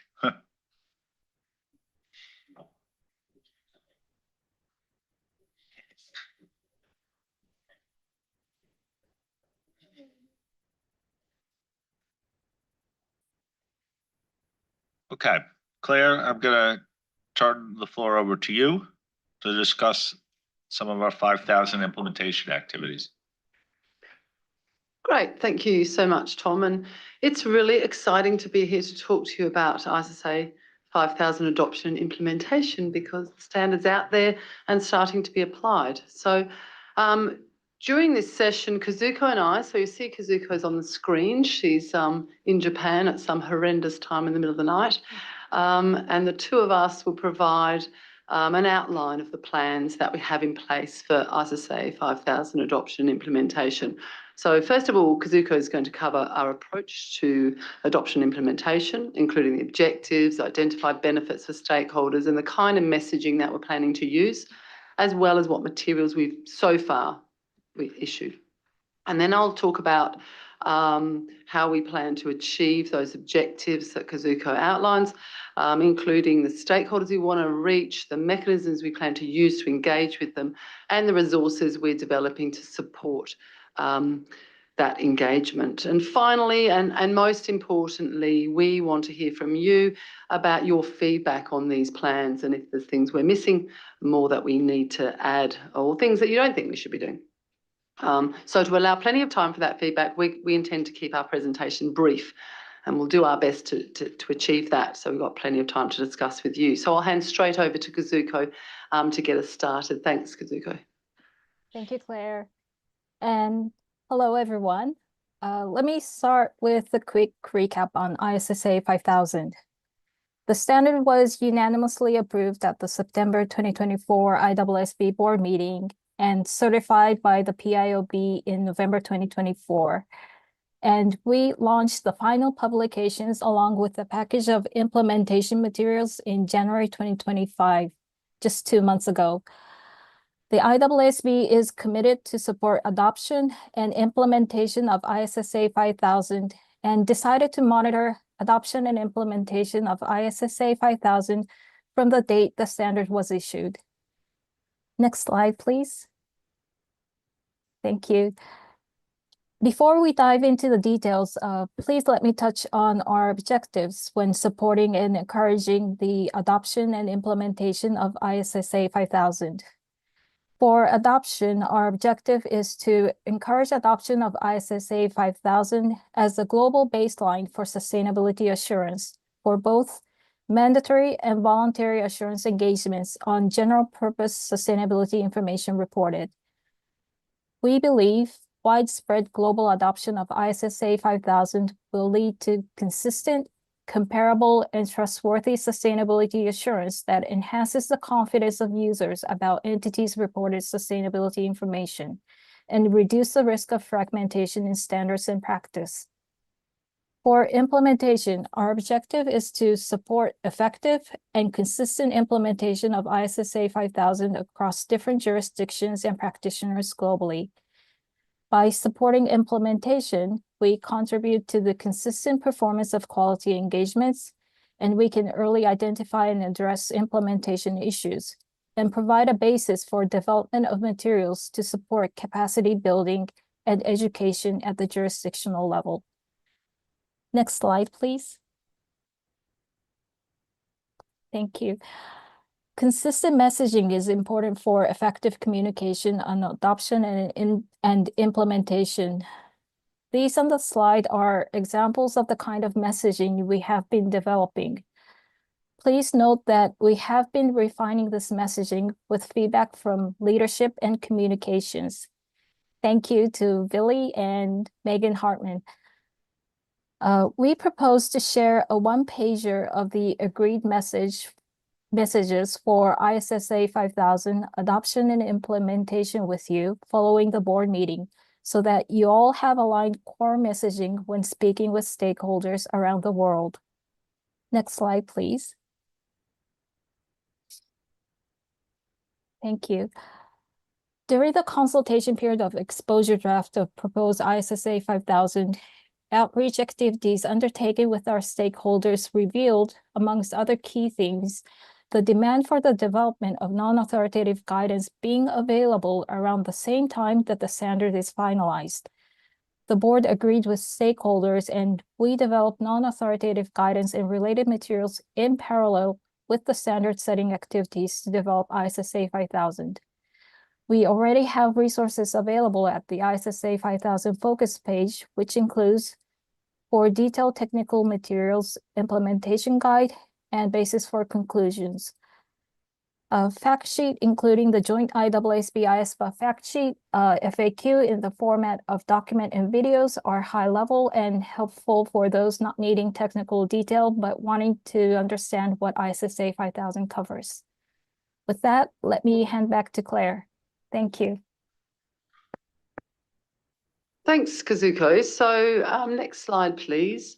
I'm going to talk now about what's in our ISSA 5000 adoption and implementation plan. So starting with adoption, we plan to build on the materials that Kazuko just mentioned that we had already issued at the launch of ISSA 5000, as well as the stakeholder engagement that we've had throughout the development of 5000. So to encourage adoption of ISSA 5000, we want to focus on awareness raising of the benefits and values of assurance and of applying ISSA 5000 for consistent, comparable and trustworthy assurance, which will avoid fragmentation. And addressing questions, impediments and concerns stakeholders have regarding adoption. Who do we want to reach in doing this? So there are different stakeholder groups with respect to mandatory and voluntary adoption, and set those out on the slides. And there's certainly some overlapping interests and influences between these two groups, but they are distinct to a large degree. We need to include the decision makers and other stakeholders influencing both that mandatory adoption and voluntary adoption. What we plan to do is cover both outreach and resources. So outreach will include both direct engagement and in fact continuing the direct engagement that we've been having, as well as presentations at suitable stakeholder events. We've already been engaging, as I said, in outreach with presentations in Q1 this year, in addition to what we've done over the last couple of years as we're developing the standards. So that those presentations in Q1 related to global and jurisdictional decision makers, regulators like IOSCO, IFIA, JFSA, CAOB, and recently, you know, in Africa, African regulatory climate champions. And also we've been engaging with users such as the World Bank just yesterday. So resources that we'll develop to target this audience or these stakeholders in relation to adoption isn't going to be in a format accessible to that group. So high-level materials that are to the point. We're planning to develop a fact sheet on why adopt, and over time can consider other fact sheets or FAQs if common areas of concern or clarification arise during the outreach that we'll be having. Next slide, please. So what do we plan to do on implementation? To support implementation, we'll continue to develop further implementation materials building on the package that we published at the launch of ISSA 5000, which included the guide that Kazuko mentioned. Identifying and addressing implementation issues or matters through ongoing stakeholder engagement and accepting submissions of questions or matters that I'll come back to how we're going to do that. So who are we targeting? We want to capture those implementing ISSA 5000, those who may be identifying implementation issues, even though if they're not the ones actually implementing it, those that can advise us on the implementation issues. So again, you know, the slide actually does detail those groups and who they are. So I won't read that out, but I would flag that we have 2 advisory groups that you'll see there on the screen. The first is our Sustainability Assurance Implementation Working Group, and the second is the ISSA 5000 Technical Implementation Contact Group. On the next slide, I'm going to explain a bit more about those 2. So how are we going to capture and address implementation issues? So this week, we actually have added a new section to our Sustainability Assurance focus page with a form for submitting implementation questions and matters, which will be captured in a database of issues that we will be monitoring. We'll be analysing and working with our advisory groups to determine whether and how to respond in a way that's proportionate to those issues and concerns that are raised. We're planning webinars to explain how to apply ISSA 5000 in Q2. These will comprise 3 webinars covering different parts of the assurance engagement under 5000, of course, and held in 2 different time zones. We'll have those recordings also available on our website for those that weren't able to attend on the day. We'll continue outreach to hear any issues or concerns and presentations as events or meetings that are we're regularly being asked to attend, and we will also target. So where we can also explain the conduct of assurance engagements under ISSA 5000, assist with implementation that way.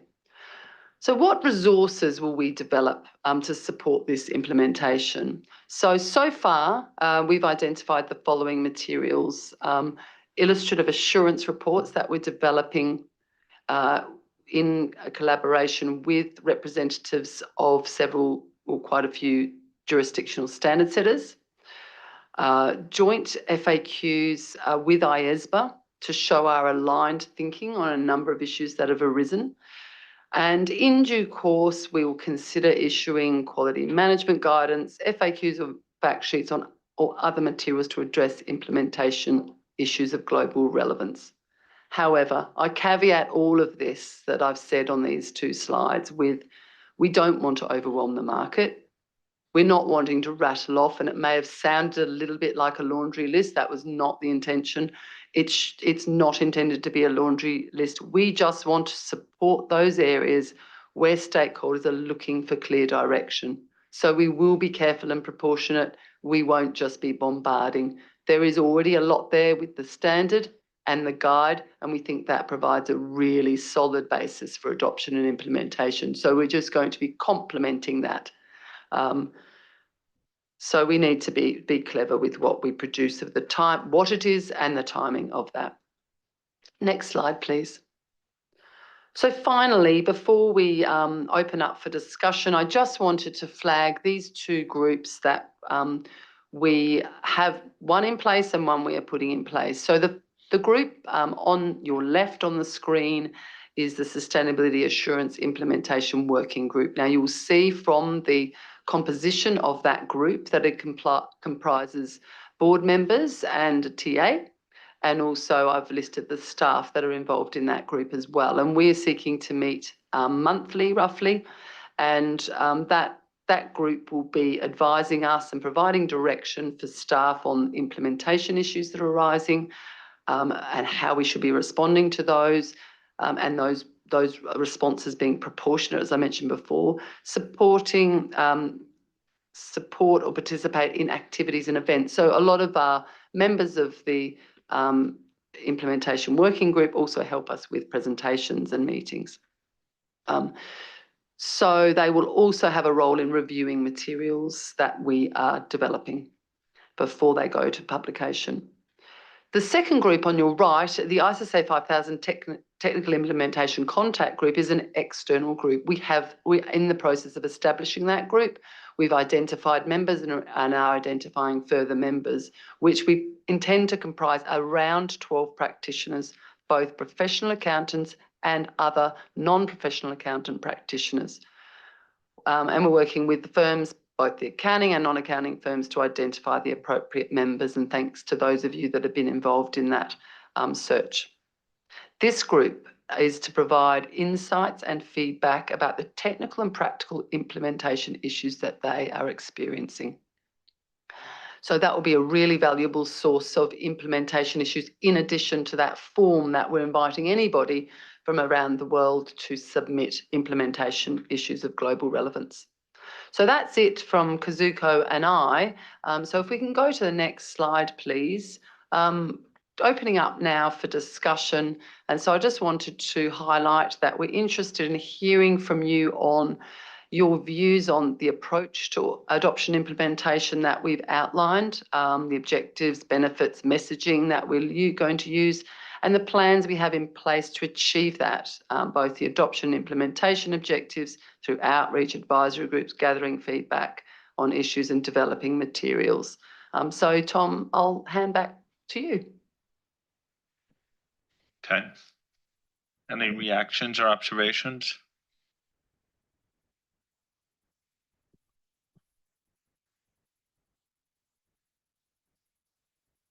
Bill, like Greg?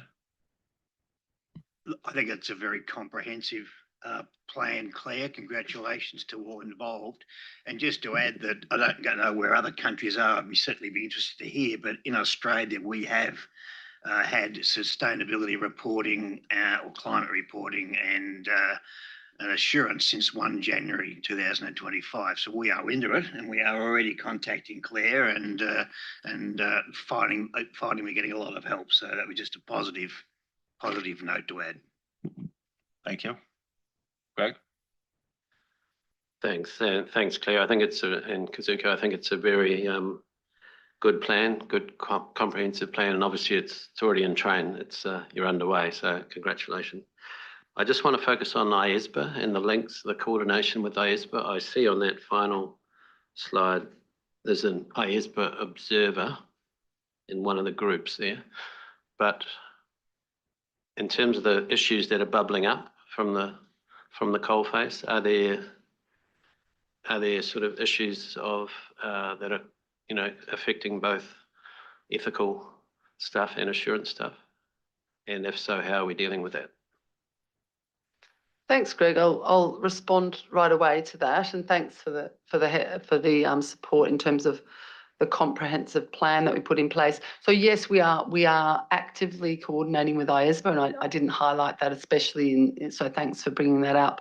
We do have a staff team, a joint team that we're meeting with, so that we can identify issues, and we have already been discussing implementation issues and agreeing approach to those in coordination with our working group. So we are actively coordinating, and we also are meeting, we have already set up coordinated meetings with the IAASB. So that's an example of us collaborating together to approach the reporting standard setter, or one of the reporting standard setters, to make sure that we are raising issues in a coordinated way. In addition, I'd flag that we are very much looking at our outreach in a coordinated way and trying to make sure that that IAASB and IAASB are presenting where appropriate at the same events. And often we're both invited, which is fantastic, but sometimes it's helpful to flag that something's happening. So we've very much got an eye on that as well. So there is coordination at the board level. And as you mentioned, having an observer for the contact group is part of that. We've also got an observer for the one of the other. Sorry, no, I'll step back from that because that's a non-sustainability assurance matter. But yes, so we're working hard to coordinate together, and luckily we sit within arm's length of each other as well, which helps. Okay, Hernan? Thank you, Tom. Well, first of all, congratulations to Claire for all the work done so far. And Claire talked about two activities, adoption and implementation. Implementation is under control of the working group, but adoption, I understand that need the work of other parties. For example, in some countries in Latin America, an official translated version of the standard is needed to start the adoption in the countries. And I wonder if we can influence in the process to accelerate the translation process in order to facilitate the adoption in those countries that need the official translated version of the standard. Thank you.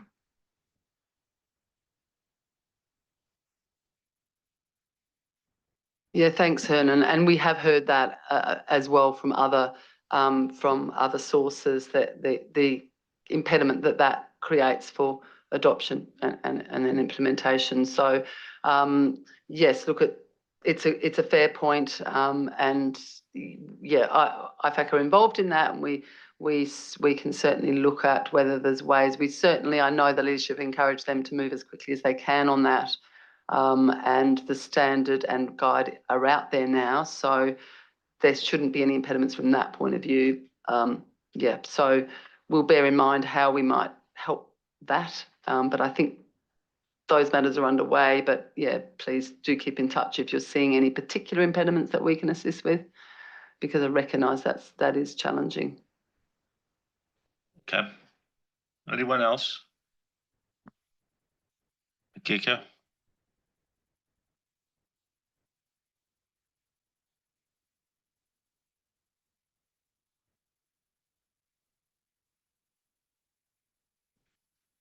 Thank you, Tom. Yes. Yeah, thank you, Claire, for the presentation. And I'd like to make one comment on the on page 6. I don't think you need to change the presentation itself, but what I'd like to highlight is the target. So there is a preparers in a voluntary adoption target.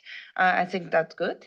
But I think even for mandatory adoption, paperers' perspective should be very important for maybe policymakers or regulators, because now maybe the sustainability disclosure and assurance is maybe it's very important to balance the burden and the competitiveness. So I think it should, if to have a prepared voices should help regulators and policymakers to think about their regulation. So that is one comment. And also maybe we will talk further in the working group, but I think it's very helpful to have users' voices, including investors and stakeholders, because yeah, we know if they are not preparing and they don't assure, but their voice is very important to think about the level of the assurance, because limited assurance, especially, we have a range. So what kind of expectations we need to get expectation from users that would be helpful for all the parties. Anyone else? Okay, Bill, I assume that's a stray tent. Yeah. Unless you wanted to come back in. No, I've got nothing to say, but now the tent's up, I have to speak. Okay, then feel free. Okay. Any other points, Claire? Do you want to, anything in summary to close? Well, I think in summary, Tom, I would say that we are, the working group and the staff are open to suggestions and ideas as we go along, and to be flagged implementation issues. We're open to hearing, the stresses in the market in different jurisdictions. We know there's a number of those at the moment. So we're very happy to hear that. And there's, that there are there's different expertise around the table that can really help us. And, Makiko has flagged, for example, the investor perspective and the preparer perspective, because I know you bring a lot of great contacts in that space. So we definitely need to give that more thought as to how we can best utilise that group or reach that group. So yeah, so just encouraging continued input as we move along with this, because our plan is iterative and we will respond to what's needed. Okay. Key messages out in the marketplace, in addition to all this implementation activities that we're going to do, is we need to continue to remind the marketplace that we're not planning another 5,000 series standard anytime in the near future. We're standing strongly behind 5,000 right now, very committed to allowing this standard to bed down. And all these implementation activities are the means for supporting 5,000 adoption in a consistent, high-quality manner. We stand ready to do guidance where appropriate, but that doesn't mean that we will be the group always doing it, or that guidance is the right thing to do. But if we find something that's broken with our standard, we will find a way to do a surgical strike on the standard itself, if necessary and appropriate. But I think giving it the market a sense that we're supporting what we've done and that it's a moment of calm is the right way to support 5,000. Before I close the session, Philippe, any perspectives from the PIOB? No, it's something which has not yet been discussed, so I couldn't give you any perspective in that regard. In as you know, specific context of uncertainty in Europe regarding CSRD, and so we are waiting for the conclusions of the discussions which started at the end of January on that respect, to update our vision on that. But despite this specific issue for Europe, I have no comment on this comprehensive outreach approach, and just to say good luck on that. Yeah. Okay. So I think we've concluded the session. Thank you to Kazuko and Claire for your presentations. We will take a break right now. We'll reconvene promptly at 4 p.m. So you got a little break earlier, so 20-minute break right now, 4 p.m.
Okay, the 2-minute warning.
Can we get seated? Anna, could you just pop out into the court?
Okay, welcome back from break.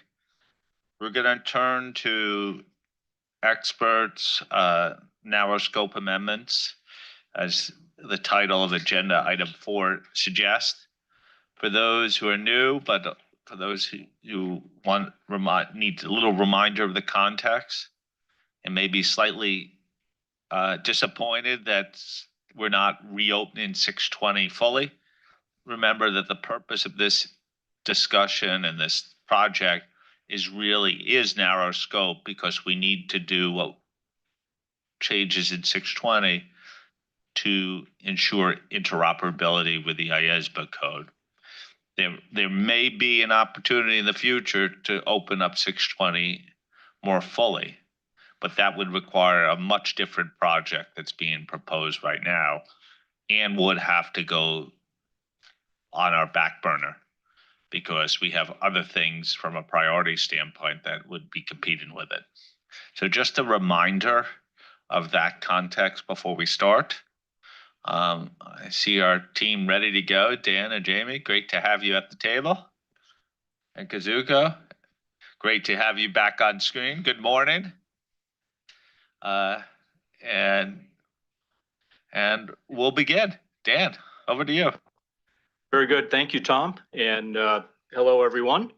It's a great pleasure for this project team to be with you and to talk about the project proposal and the proposed narrow scope amendments.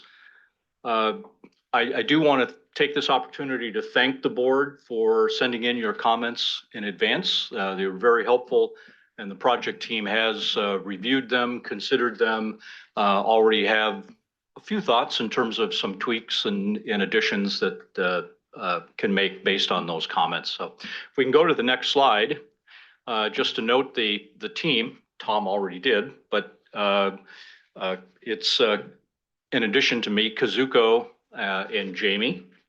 Thanks to both of them for all of their great work. And Kazuko, thanks for, we wanted, as long as she was still awake, we wanted her to stay on and participate in this one. Thanks for volunteering to do that, Kazuko. I also wanted to acknowledge Ida. Ida has participated in some of our conversations of the project team, and she's standing ready to help us out when the comments come back on the exposure draft. So thank you, Ida. In terms of how we're going to proceed today, I'm just going to do a real brief introduction, very, very brief, and then I'm going to turn it over to Kazuko to go through the project proposal, and Jamie will take the board through the proposed narrow scope amendments. So if we can go to the next slide, again, and just in terms of setup, what we're intending to accomplish this week. This is, as you know, a double barrel agenda item where we're asking the board for its approval of both the project proposal and the exposure draft or the proposed targeted amendments at the same meeting. So why are we doing that? The short answer is there's really no reason not to. There is a precedent for doing this with other projects, narrow scope amendments.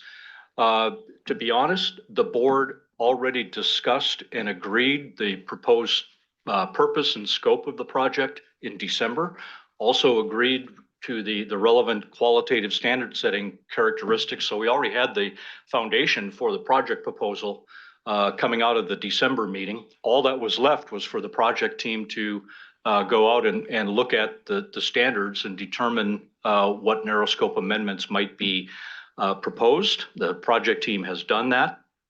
And importantly, I would add, in terms of the double barrel timing here, is that approving both the project proposal and the ED at this meeting will help to make sure that any final amendments will be in place to coincide with the effective date of the revisions to the code with respect to the using the work of an external expert, and that's December 15 of 2026. Just a couple of other points before we move into the project proposal. One is, and it's the same point that Tom made. I wanted to just remind the board that of the narrow scope nature of this project. This is about the minimum changes necessary to make sure that the existing IAASB standards continue to operate and work with the new provisions in the code, and not things that are nice to have. The project team had that in mind in going through and looking at the standards, and hopefully the board will agree that what we have are those that really are necessary, the changes necessary to ensure interoperability. The only other point I wanted to make is to re-emphasize again the close coordination that we've had throughout throughout the course of IAASB's project on using the work of an external expert. To let you know that as part of this board's due process, the draft project proposal and the proposed narrow scope amendments were reviewed by our IAASB colleagues. Thank you, Ken and Cam. And their comments have already been reflected in what you're seeing. And the only final point is being a narrow scope project, it's not the purpose of this project to provide detailed guidance on how those provisions in the code would be operationalized. This board talked about that a little bit in December and acknowledged that that was really the responsibility of IAASB, and IAASB does have plans to develop implementation guidance, and our project team will continue to coordinate with IAASB staff in that regard. So with that as a setup, I'm going to turn it over to Kazuko to give you a quick flyby on the project proposal, and then we'll take your comments on that. So Kazuko, off to you. Thank you, Dan. Hello, everyone. Can we please have the next slide, please? And the next slide, please. Thank you. As Dan mentioned, I will be brief and just go through the key areas in the proposed project proposal. The project's objective mirrors the purpose of this project that we agreed in the December board meeting, and it is to maintain the interoperability of the IAASB standards with the new provisions in the IASB code related to using the work of an external expert. We have identified 6 most relevant qualitative standard setting characteristics as in the slide, and I will not go into detail since these are exactly the same as we agreed in December board meeting. Next slide, please. Thank you. To meet the objective of this project and to address the identified issue, the scope of this project includes all the IAASB standards besides ISSA 5000 and ISAE 3410. ISSA 5000 is excluded since while developing ISSA 5000, there were extensive coordination between IAASB and IASBA on a range of topics, including external experts. And the 2 boards are in alignment on the standards interoperability. And as for ISAE 3410, the standard could be withdrawn. So in addition, as Tom mentioned, this is a narrow scope amendments project to maintain the interoperability of the IAASB standards. So a full review and revision of ISA 620 is not in scope. And since the new provisions in the IASB code we are considering is related to using the work of an external expert, considerations related to the work of an auditor's or practitioner's internal expert or management's expert are also proposed not to be in the scope. Next slide, please. So with that, I would like to turn it back to the floor and ask for the board's comment on question 1 and 2, and question 1 and 2 can go together. Thank you. Okay, so we're turning to the project proposal itself, agenda item 4A. I'll invite comments on any portion of that. Bill. Again, just a positive comment. I've spoken on this board before on I like narrow scope amendments. I think this is terrific. Having the draft project proposal and the ED in the same meeting, I find is also very acceptable, and just wanted to reinforce that. I'm hesitant to say anything negative, but I will ask one thing, and that was why was 5,000 left out of scope, because it would have been, I would have thought, a similar narrow scope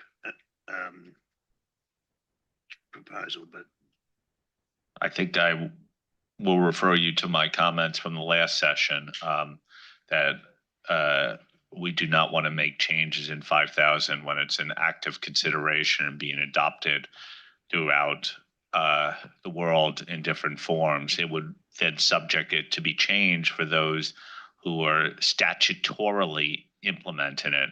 And when we did 5,000, remember, we ensured that the standards were interoperable, even if we use slightly different wording here. So I don't think there's a question of interoperability, and I think there could be a huge practical challenge that we effectively are reopening, even if in a very narrow scope way, 5,000 when it's being adopted into law and regulation already. And so that's the logic. Josephine? Thank you.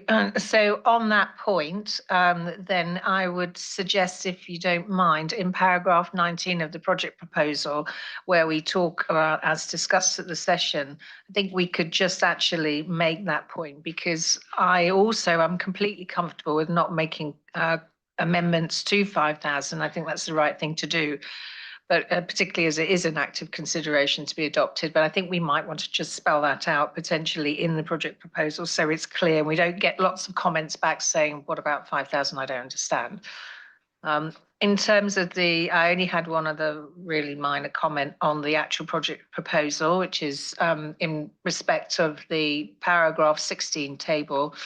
I'm not quite sure, second bullet point on the left-hand column, what acknowledge the new provisions of the code, how that might be interpreted. So maybe we could just make that a bit tighter. We could just say consider whether, or something like that. And then other than that, I'm with Bill on this. I think this is an excellent idea, particularly in an area scope amendments project. Thank you. Thank you. Any other comments on the project proposal? Robert. Just a small one, as Josephine. Well, first of all, yes, go ahead. Yeah, no opposition, but a small comment. As Josephine mentioned, the schedule in, what was it, 16, paragraph 16, the second bullet, I want to refer to the third bullet. It says clarify, and maybe we could phrase it, explore whether clarification is needed. That. Thank you. Any other comments? Okay, so you got a couple of suggestions about the bullet points and paragraph. In point 1 in the table under 16, and then a little bit more expansion on the 5,000 point on 19. Otherwise, I see you'll have full support for this project proposal and what we'll call it the edge approach for doing things agilely in terms of narrow scope amendments. Okay. Yep. Yeah, thanks, Tom, and thanks to the board for your support. We did anticipate having looked at the comments from Josephine and Robert that were submitted in advance. So we actually do have some proposed wording for both paragraph 16 and 19, and we'll likely bring back that revised wording on Thursday morning. We've got a short session to talk through some of the revisions. So thanks for that. And I think, Tom, with that, I can turn it over to Jamie to move on to the narrow scope amendments. Thank you, Dan. So if we can have the next slide, please. And another one. And I'll similarly keep this overview fairly brief because the project team approach is largely what I think you would all imagine it would have been. As Kazuko explained, we really started with ISO 620 as the primary standard in the scope, and we mapped the requirements of that standard to the new requirements in the code, particularly focusing on 2 key requirements in 620, which is paragraph 9, addressing the competence, capabilities, and the objectivity of the auditor's expert, which is clearly what the focus of the IAASB changes were, and the interrelationship with paragraph 12, which is addressing the evaluating the adequacy of the auditor's expert's work. And without belaboring the point, as both Tom and Dan reiterated, our focus was very much on the changes that were necessary to maintain interoperability. And really that primarily focused on application material to help make reference back to those new requirements of, as we refer to them, relevant ethical requirements, but with examples from the code. Having done that exercise on 620, we then looked at the other IAASB standards and considered whether any of those changes that were being proposed to 620 would also be appropriate to those other standards, taking into account that the requirements of the other standards are not as detailed or prescriptive as those in 620. So that was a key consideration for thinking about the other standards. And then just the last point, as it says in the slide, we then did do a thorough read across the other ISAs and concluded that there were no further amendments needed to the other ISAs. So with that, Tom, we can go to the questions slide. And we want to take this in 2 steps. So if we go to the next slide, please. So largely, as I just described it, we want to deal with 4A first, get your comments on the proposed changes to 620, because as I say, that really set up the consideration for the other standards. So we'll then do B and C as a second question, and then we'll pick up question 5 as a sort of wrap up. So Tom, any comments on 4A, the changes to 620, please? Okay, so 620 first. So that's up to page 4. Josephine, you're itching, I see you. I was being polite like Ado. I was waiting for Nancy to put her card up first, but doesn't look like it's going up. It's okay, Josephine, you go first. Okay. Thank you, Jamie, Dan. So I'm just going to say more generally, because I did send the standard with suggested editorials to you, so I won't take time going through those now. And I do feel that there may be a few areas where I don't think we've captured the revisions sufficiently enough in 620. We did have an offline comment about definitions, but I do think that we could actually bring in particularly the definition for experts, just so it's nice and neat and tidy.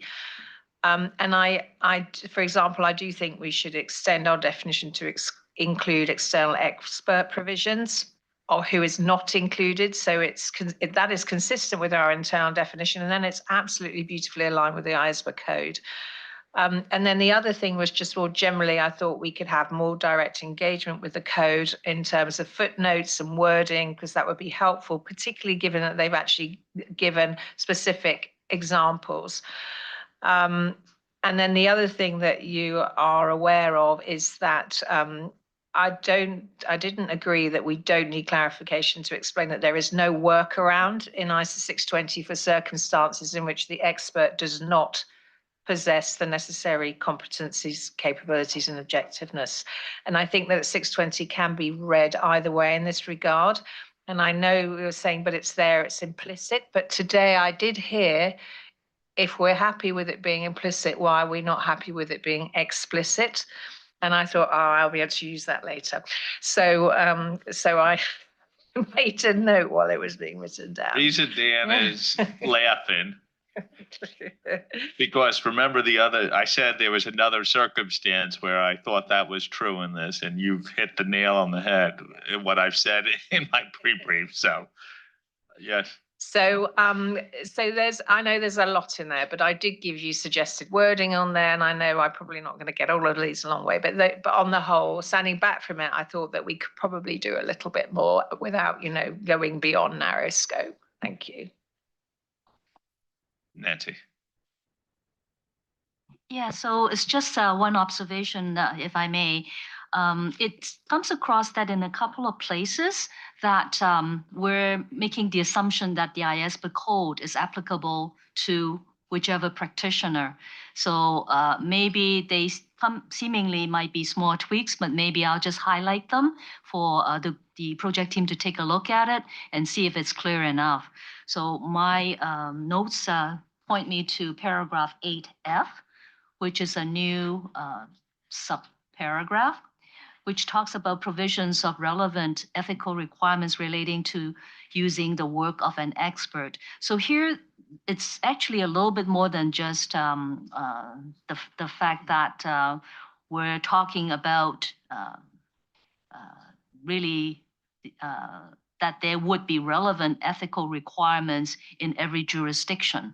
So I think the concern there is if we're going to keep it, then we need to talk about if any or something like that, because there may be jurisdictions that do not have relevant ethical requirements. So that was one thought.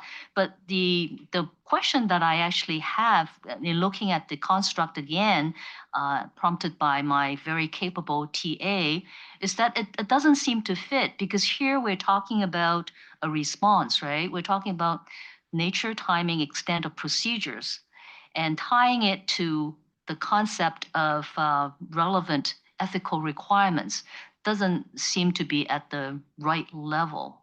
Like we're talking about things like, what was it? The competence, capabilities, and objectivity. It's at that level to sort of say, do we use the work or not? But here we get down to actually talking about auditor's response in procedures. So it doesn't seem to fit. So the preference, having reflected on those 2 points, is that might be just not put it in F. I don't think you actually need it. But if the group decides to keep it, then provisions of relevant ethical requirements, if any, related to, which would allow for jurisdictions that don't have relevant ethical requirements. So that's one paragraph. The other paragraph, if I may, let me just find it, A19A. So it's just further down on page 3 of 6. So this one here, my understanding is that the A, B, and C, they're straight out of the IAASB code. So I think if that were to be true, then it would be important to sort of refer to them that way. So talk about, for example, we be prohibiting the auditors to use the work if ABC. Like, for example, in the IAASB code, they would prohibit these. So I think that would be the tweak that I would suggest. Rather than stating them as relevant ethical requirements, have these kind of provisions. So the provisions apparently were drawn directly out of the IAASB code. So those are the two tweaks that I would make a note of. Thanks. Wendy. So I have to thank the project team and the project board members. I think these were excellent papers, very easy to get through. But it is hard to get through when we're making narrow scope amendments, the documents. So I will do my best, and I think one or two of them are repetitive, and that is ISO 620 8F. I also want to echo, I don't think it is needed, or perhaps we just move it to application material. On the same, it's A16A, I think this is the same, the A16A. Maybe this should be elevated to a requirement to make it more explicit. And I don't know if that was Josephine's point. If the expert does not have the necessary competency, then the auditor is precluded from using the work. So I thought that actually should be elevated. There was minor comment that I sent in on some references to IAASB. But I do have a question on the last one, which I believe is AUPs, right? 4400 A47A. I just wasn't sure if this applies to an AUP, because an AUP is not an assurance engagement, I don't think. So I don't know if the IAASB requirement to obtain information in writing from the practitioner's external expert applies. And so it's a question. That's it. Ada? Yes, thank you, Tom.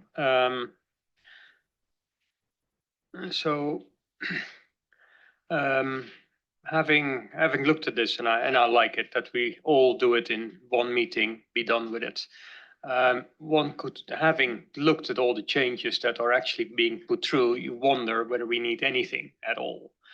Because at the moment it is really reminders of, if there are relevant ethical requirements, think about those, and these relevant ethical requirements may include this. So, but I think it is good to remind practitioners that there may be ethical requirements that should be taken into account. I have provided some suggestions, some paragraphs, and also in line with Josephine, maybe a footnote here and there could help. I wasn't offended by the language used in for example, in the paragraphs that Nancy referred to, because it says may prohibit the auditor from using the work. So the may already is an example, and yeah, we could include a footnote as a to it, but I was fine with the drafting as it is, and yeah, I think we're good to pretty much good to go with a couple of edits going forward. Thank you. Josephine, do you want to come back? Yeah, because I was aware that there weren't any other board members actually raising cards, but then Ado made the point which I wanted to make as well, is actually I'm very comfortable with 8F because 8F then sets you up for 9 and 11 and so forth as well. And that's the reason why it's there, because it's drawing attention to the fact that when you're making that evaluation, for example, of competence capabilities, don't forget you might have provisions of the relevant ethical requirements. And the nature, time, and extent of the auditor's procedures are in respect to those particular paragraphs. So they have to draw these conclusions. So I actually think it's very important here. Otherwise, what you'll have to do is repeat 8F in 9, 11, and all the other requirements that follow. And that's just tedious and not particularly helpful. So I think what you've done is correct here. And maybe what might be useful, Nancy, is at some point offline we'll talk about the definition of relevant ethical requirements and how it actually already addresses the situation of what that might be and whether they have them or not have them and so forth. Because that's, I see what you mean. It's not always clear if you're not familiar with the definition. Thank you. Anyone else on this? Okay, Jamie. Thank you, Josephine. You've just given a perfect explanation of the project team's thinking on 8F. It was that setup. The requirement is the auditor shall consider matters. So it's not actually requiring you to do anything. It's just actually saying, here's things you need to think about as you plan to use this work. So if there are no relevant ethical requirements relating to using the work of an expert, there's nothing to do. But it's just something to at least go and think about. Do I have anything that I do need to consider? So that was really, Nancy, the thinking behind 8F. And yes, Josephine's entirely right. Both this requirement and some of the application paragraphs were deliberately using the phrase relevant ethical requirements as defined, but we did get several comments, both in the written feedback and here today, that we could probably use some more examples, direct examples. So we have our general statement that relevant ethical requirements may require something, but we could then add to that, for example, the IAASB code requires, and then we can footnote the specific requirements. So we'll look, the project team will look at those various application paragraphs and see whether a specific explicit example linking back to the code would aid the understanding.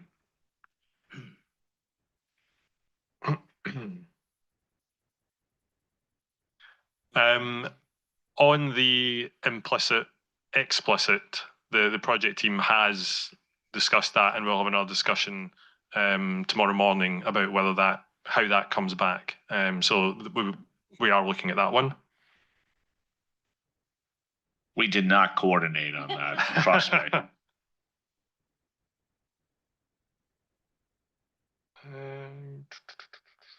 I think that probably, have I missed anything, Dan? I think those were the key comments.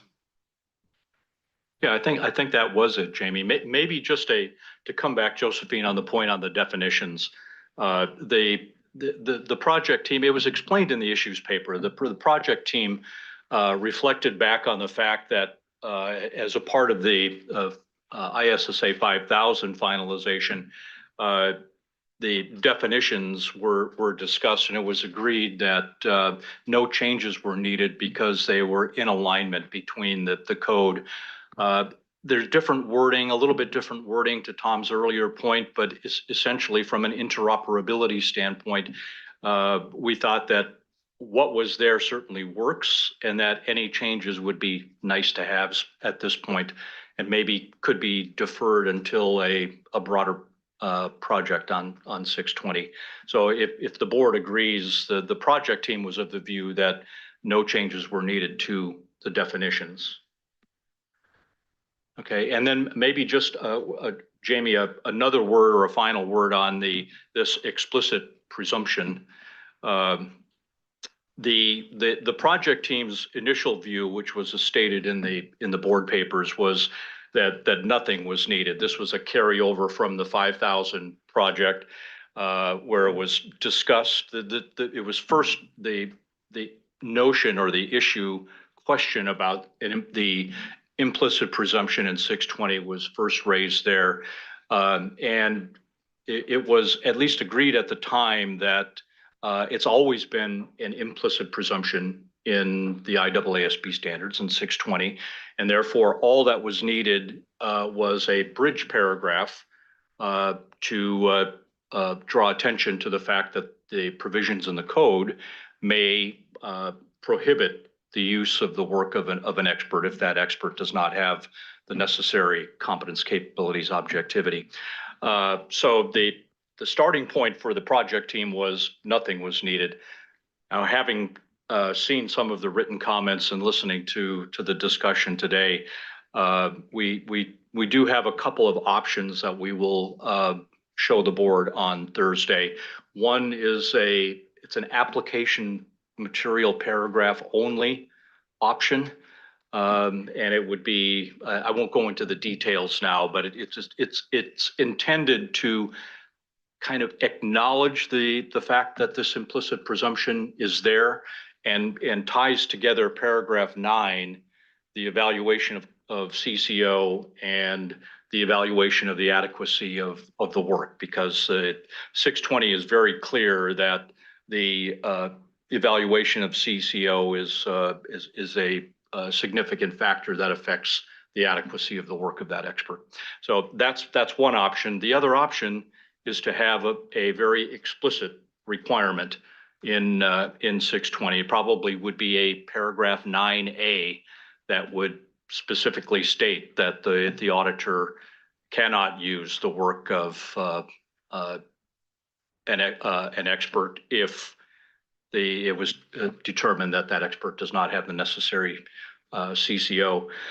The obvious benefit to that is making that implicit presumption explicit. And because IAASB has a explicit presumption, this would further the alignment, I guess. The downside, though, a couple of the things that the project team talked about, maybe for the board to consider. One is we add a requirement there, probably going to need a requirement for sure in 3000, a similar requirement, and ISRS 4400.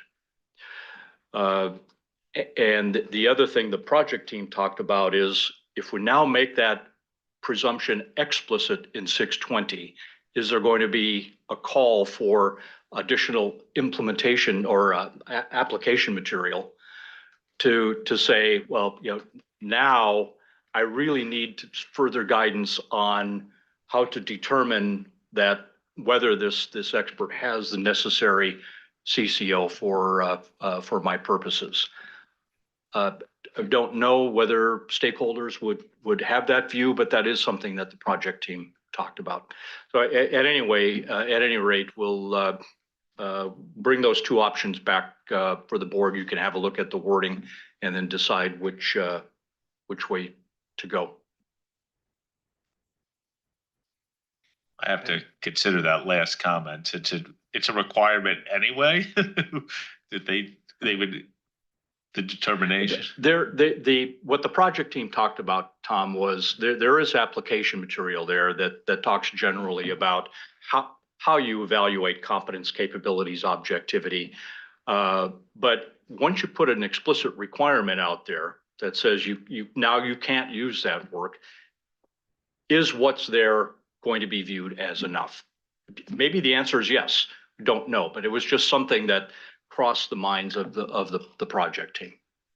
My question on that type of stuff is if it's already implicit, which suggests that it is a requirement, nothing has changed by making it explicit other than we've made it much more direct, the requirement. Which may influence the thinking of some folks. That's all the project team thought. So I get the comment about making it explicit when it's implicit, but this is a consequential and conforming amendment. So are we not overstepping what we think a consequential amendment should be? And I think that taking it just a step too far. I don't think it's necessary, so we can just as well refrain from it. Well, let's see what the options are. That's sort of why I didn't raise it myself. I could live with where we are today on the idea that you could take another bite at the apple and a bigger project. But it does seem like one of the things that you think about our PIF, about understandability. say, why live with an implicit presumption when you can make something explicit? And that's, what I'm challenged with. What? There's different levels of implicity here. This is, anyway, we'll talk about it on Thursday. I think we could argue if it's a requirement, regardless whether it's implicit or explicit. Yeah, I'd prefer the explicit option, but that's another. We'll see the options and we'll see whether it goes beyond and creates unintended consequences. I just think we'll do the work.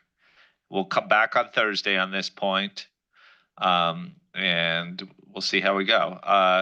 So should we continue to move on through the question 4? Yeah, so we'll take 4B and 4C together. Just as an additional comment, we did receive several comments about ISRI 2400 revised and the position in the issues paper that the project team did not feel any amendments were necessary. Going back to my previous comment about the way the requirement is currently set out in ISRI 2400 revised, because there is no actual requirement to evaluate the CCO of an expert. So the project team, going back to our scope, did not think there was any way to sort of introduce the IAASB requirements when you didn't have that underlying requirement itself in 2400. However, based on the various comments received, as part of the changes you'll see coming back on Thursday, there is now some proposed application material. So we're not touching the requirement, but there is now some application material largely similar to what you've seen for the other standards, that the board can reflect on and decide if that's sufficient to cover off the same points for that standard. So with that, Tom, I think we can now take comments on the other standards, including 2400, but obviously if you may not want to necessarily spend too long on 2400 with that expectation that something is coming back. Yeah, I wanted to say that point. So your response to the offline comments that we need to address 2400s is application material. Since we don't have it in front of us, it's sort of, for those who raised it, it'll be a wait and see game. Okay, so with that in mind, I could do B and C together because I was going to segment them. Any comments on B and C, noting the point on 2400, you still need to see the application material? Josephine? They're so minor weeny, but it was just really to go back to Nancy's comment that that Nancy made on the may prohibit the auditor, etc., and write that as an example. And I'd also raised that comment in regards to 620, but had forgotten about it. So thank you, Nancy. But it's similar because it flows through the other standards. And the other one, which sort of gave me a little bit of a head scratch, was that use. I know you're trying to align, so now I sound like I'm contradicting myself. But we tend to use that phrase. So if you go to, sorry, I should for others can't be in my head. 3000 paragraph A121 little f.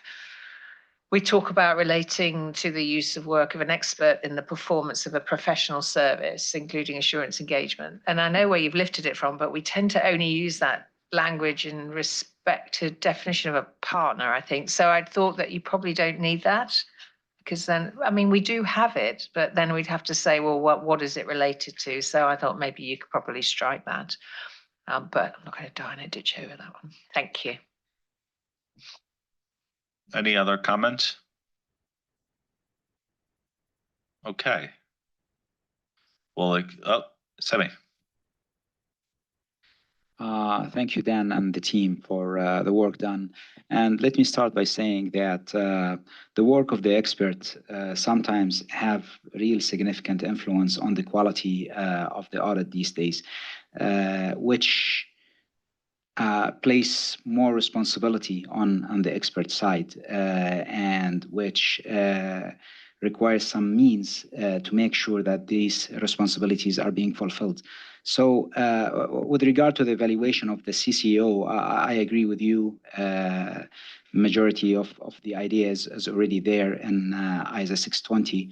But for the fact of asking for the information from the expert to be in writing, I guess the approach that we decided to follow is a more flexible approach, placing the whole matter on the ethical code. So if the ethical code requires for the information to be in writing, yes, it will be in writing. Otherwise, if it does not, or if there is no ethical code, then the information will not be asked for to be in writing.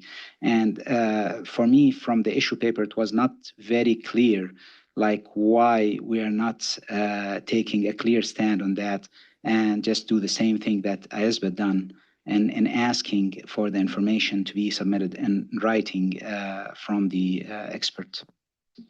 Thank you. Thank you. Anyone else?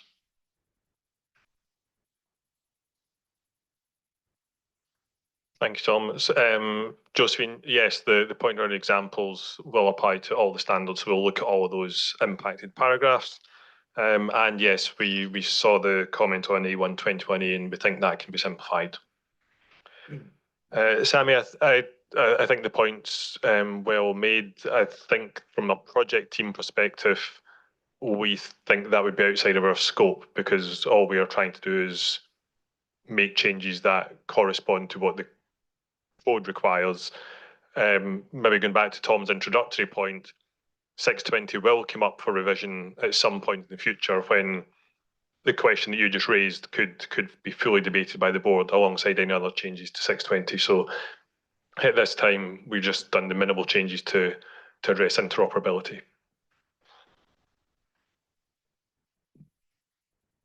Okay. Should we, Sammy? I think it's good to add this last part to the issue paper to say that it's not being done in writing at the moment because it's only a narrow scope amendment and that this can be elaborated on in future projects. Yeah, thanks for that, Sammy. And one other thing that the project team did talk about is paragraph 11 of ISO 620 already notes that in terms of the agreement with the auditor's expert, that the auditor shall agree in writing when appropriate. So the notion of getting agreement in writing on any one of those matters that's noted there in paragraph 11 is already a possibility. And the project team thought that the code requirement now to obtain the specific information in writing was a little bit of an extension of that. What might help, and we noted this in the written comments from a few other board members as well, is to include in the package in the ED a few other paragraphs from 620 to provide some additional context for the targeted amendments that are being proposed. And that might help to address that particular point. Okay.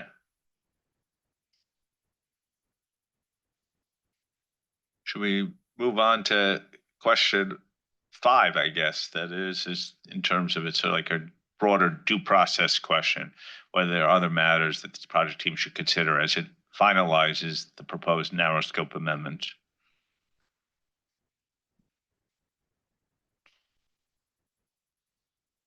I think Sammy's comment sort of targets a little bit of this, is we're almost like a collecting box for 620 going forward. Any other comments?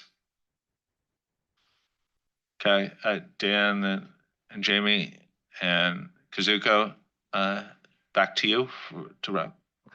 Okay, thank you, board members, for your comments in advance and your further input today.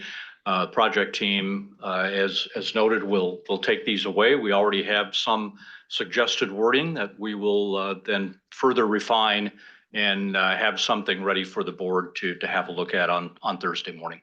It's our first session Thursday. Philippe, any perspectives from the PIOB? Thank you, Tom. The PIOB has welcomed this initiative, and congratulations for the speed of execution. As you know, we certified the IAASB standard very recently. So I think this alignment approach is a very, very positive. There is another aspect that I want to stress is that repeatedly there are considerations about, implicit and explicit, which opens new dimensions, both for me and maybe for the PIOB, because maybe one of these days we'll have to certify implicit standards. And I draw your attention on also other dimension, because there is implicit and explicit and latent content. So what I'm going to propose to the PIOB, all jokes aside, Tom, is maybe to consider nominating psychoanalysts in the IAASB in the future, if you continue on this way. No, but to be serious, I think that the spirit of standards, and I voice the man in the street, is to be as explicit as possible with, the concern of being transparent and clear. Thank you. You're here on that. So we'll look at some options on Thursday about more explicit language here. Okay, that brings the business of the plenary to close today. We will reconvene tomorrow morning at 9:30 a.m. The work of some of you is not done tonight. The fraud task force is going to meet in the green room. I have already spoken to your fearless task force leader, and she would appreciate you meeting as soon as possible after the session, which would be positive too, because that means you would get done more quickly with your work tonight. Hopefully not too much. And I think it's been a great first day, and thank you. Particular thanks to all of our new board members who are active participants in their first plenary session. So thank you very much. Great day meetings. Dan, Jamie, Kazuko, thank you for excellent papers. We're now on these joint project proposals and narrow scope amendments following the EDGE principle, I'm calling it. So yeah, Bill's happy with that too. So great. Have a great evening. I'll see you tomorrow morning.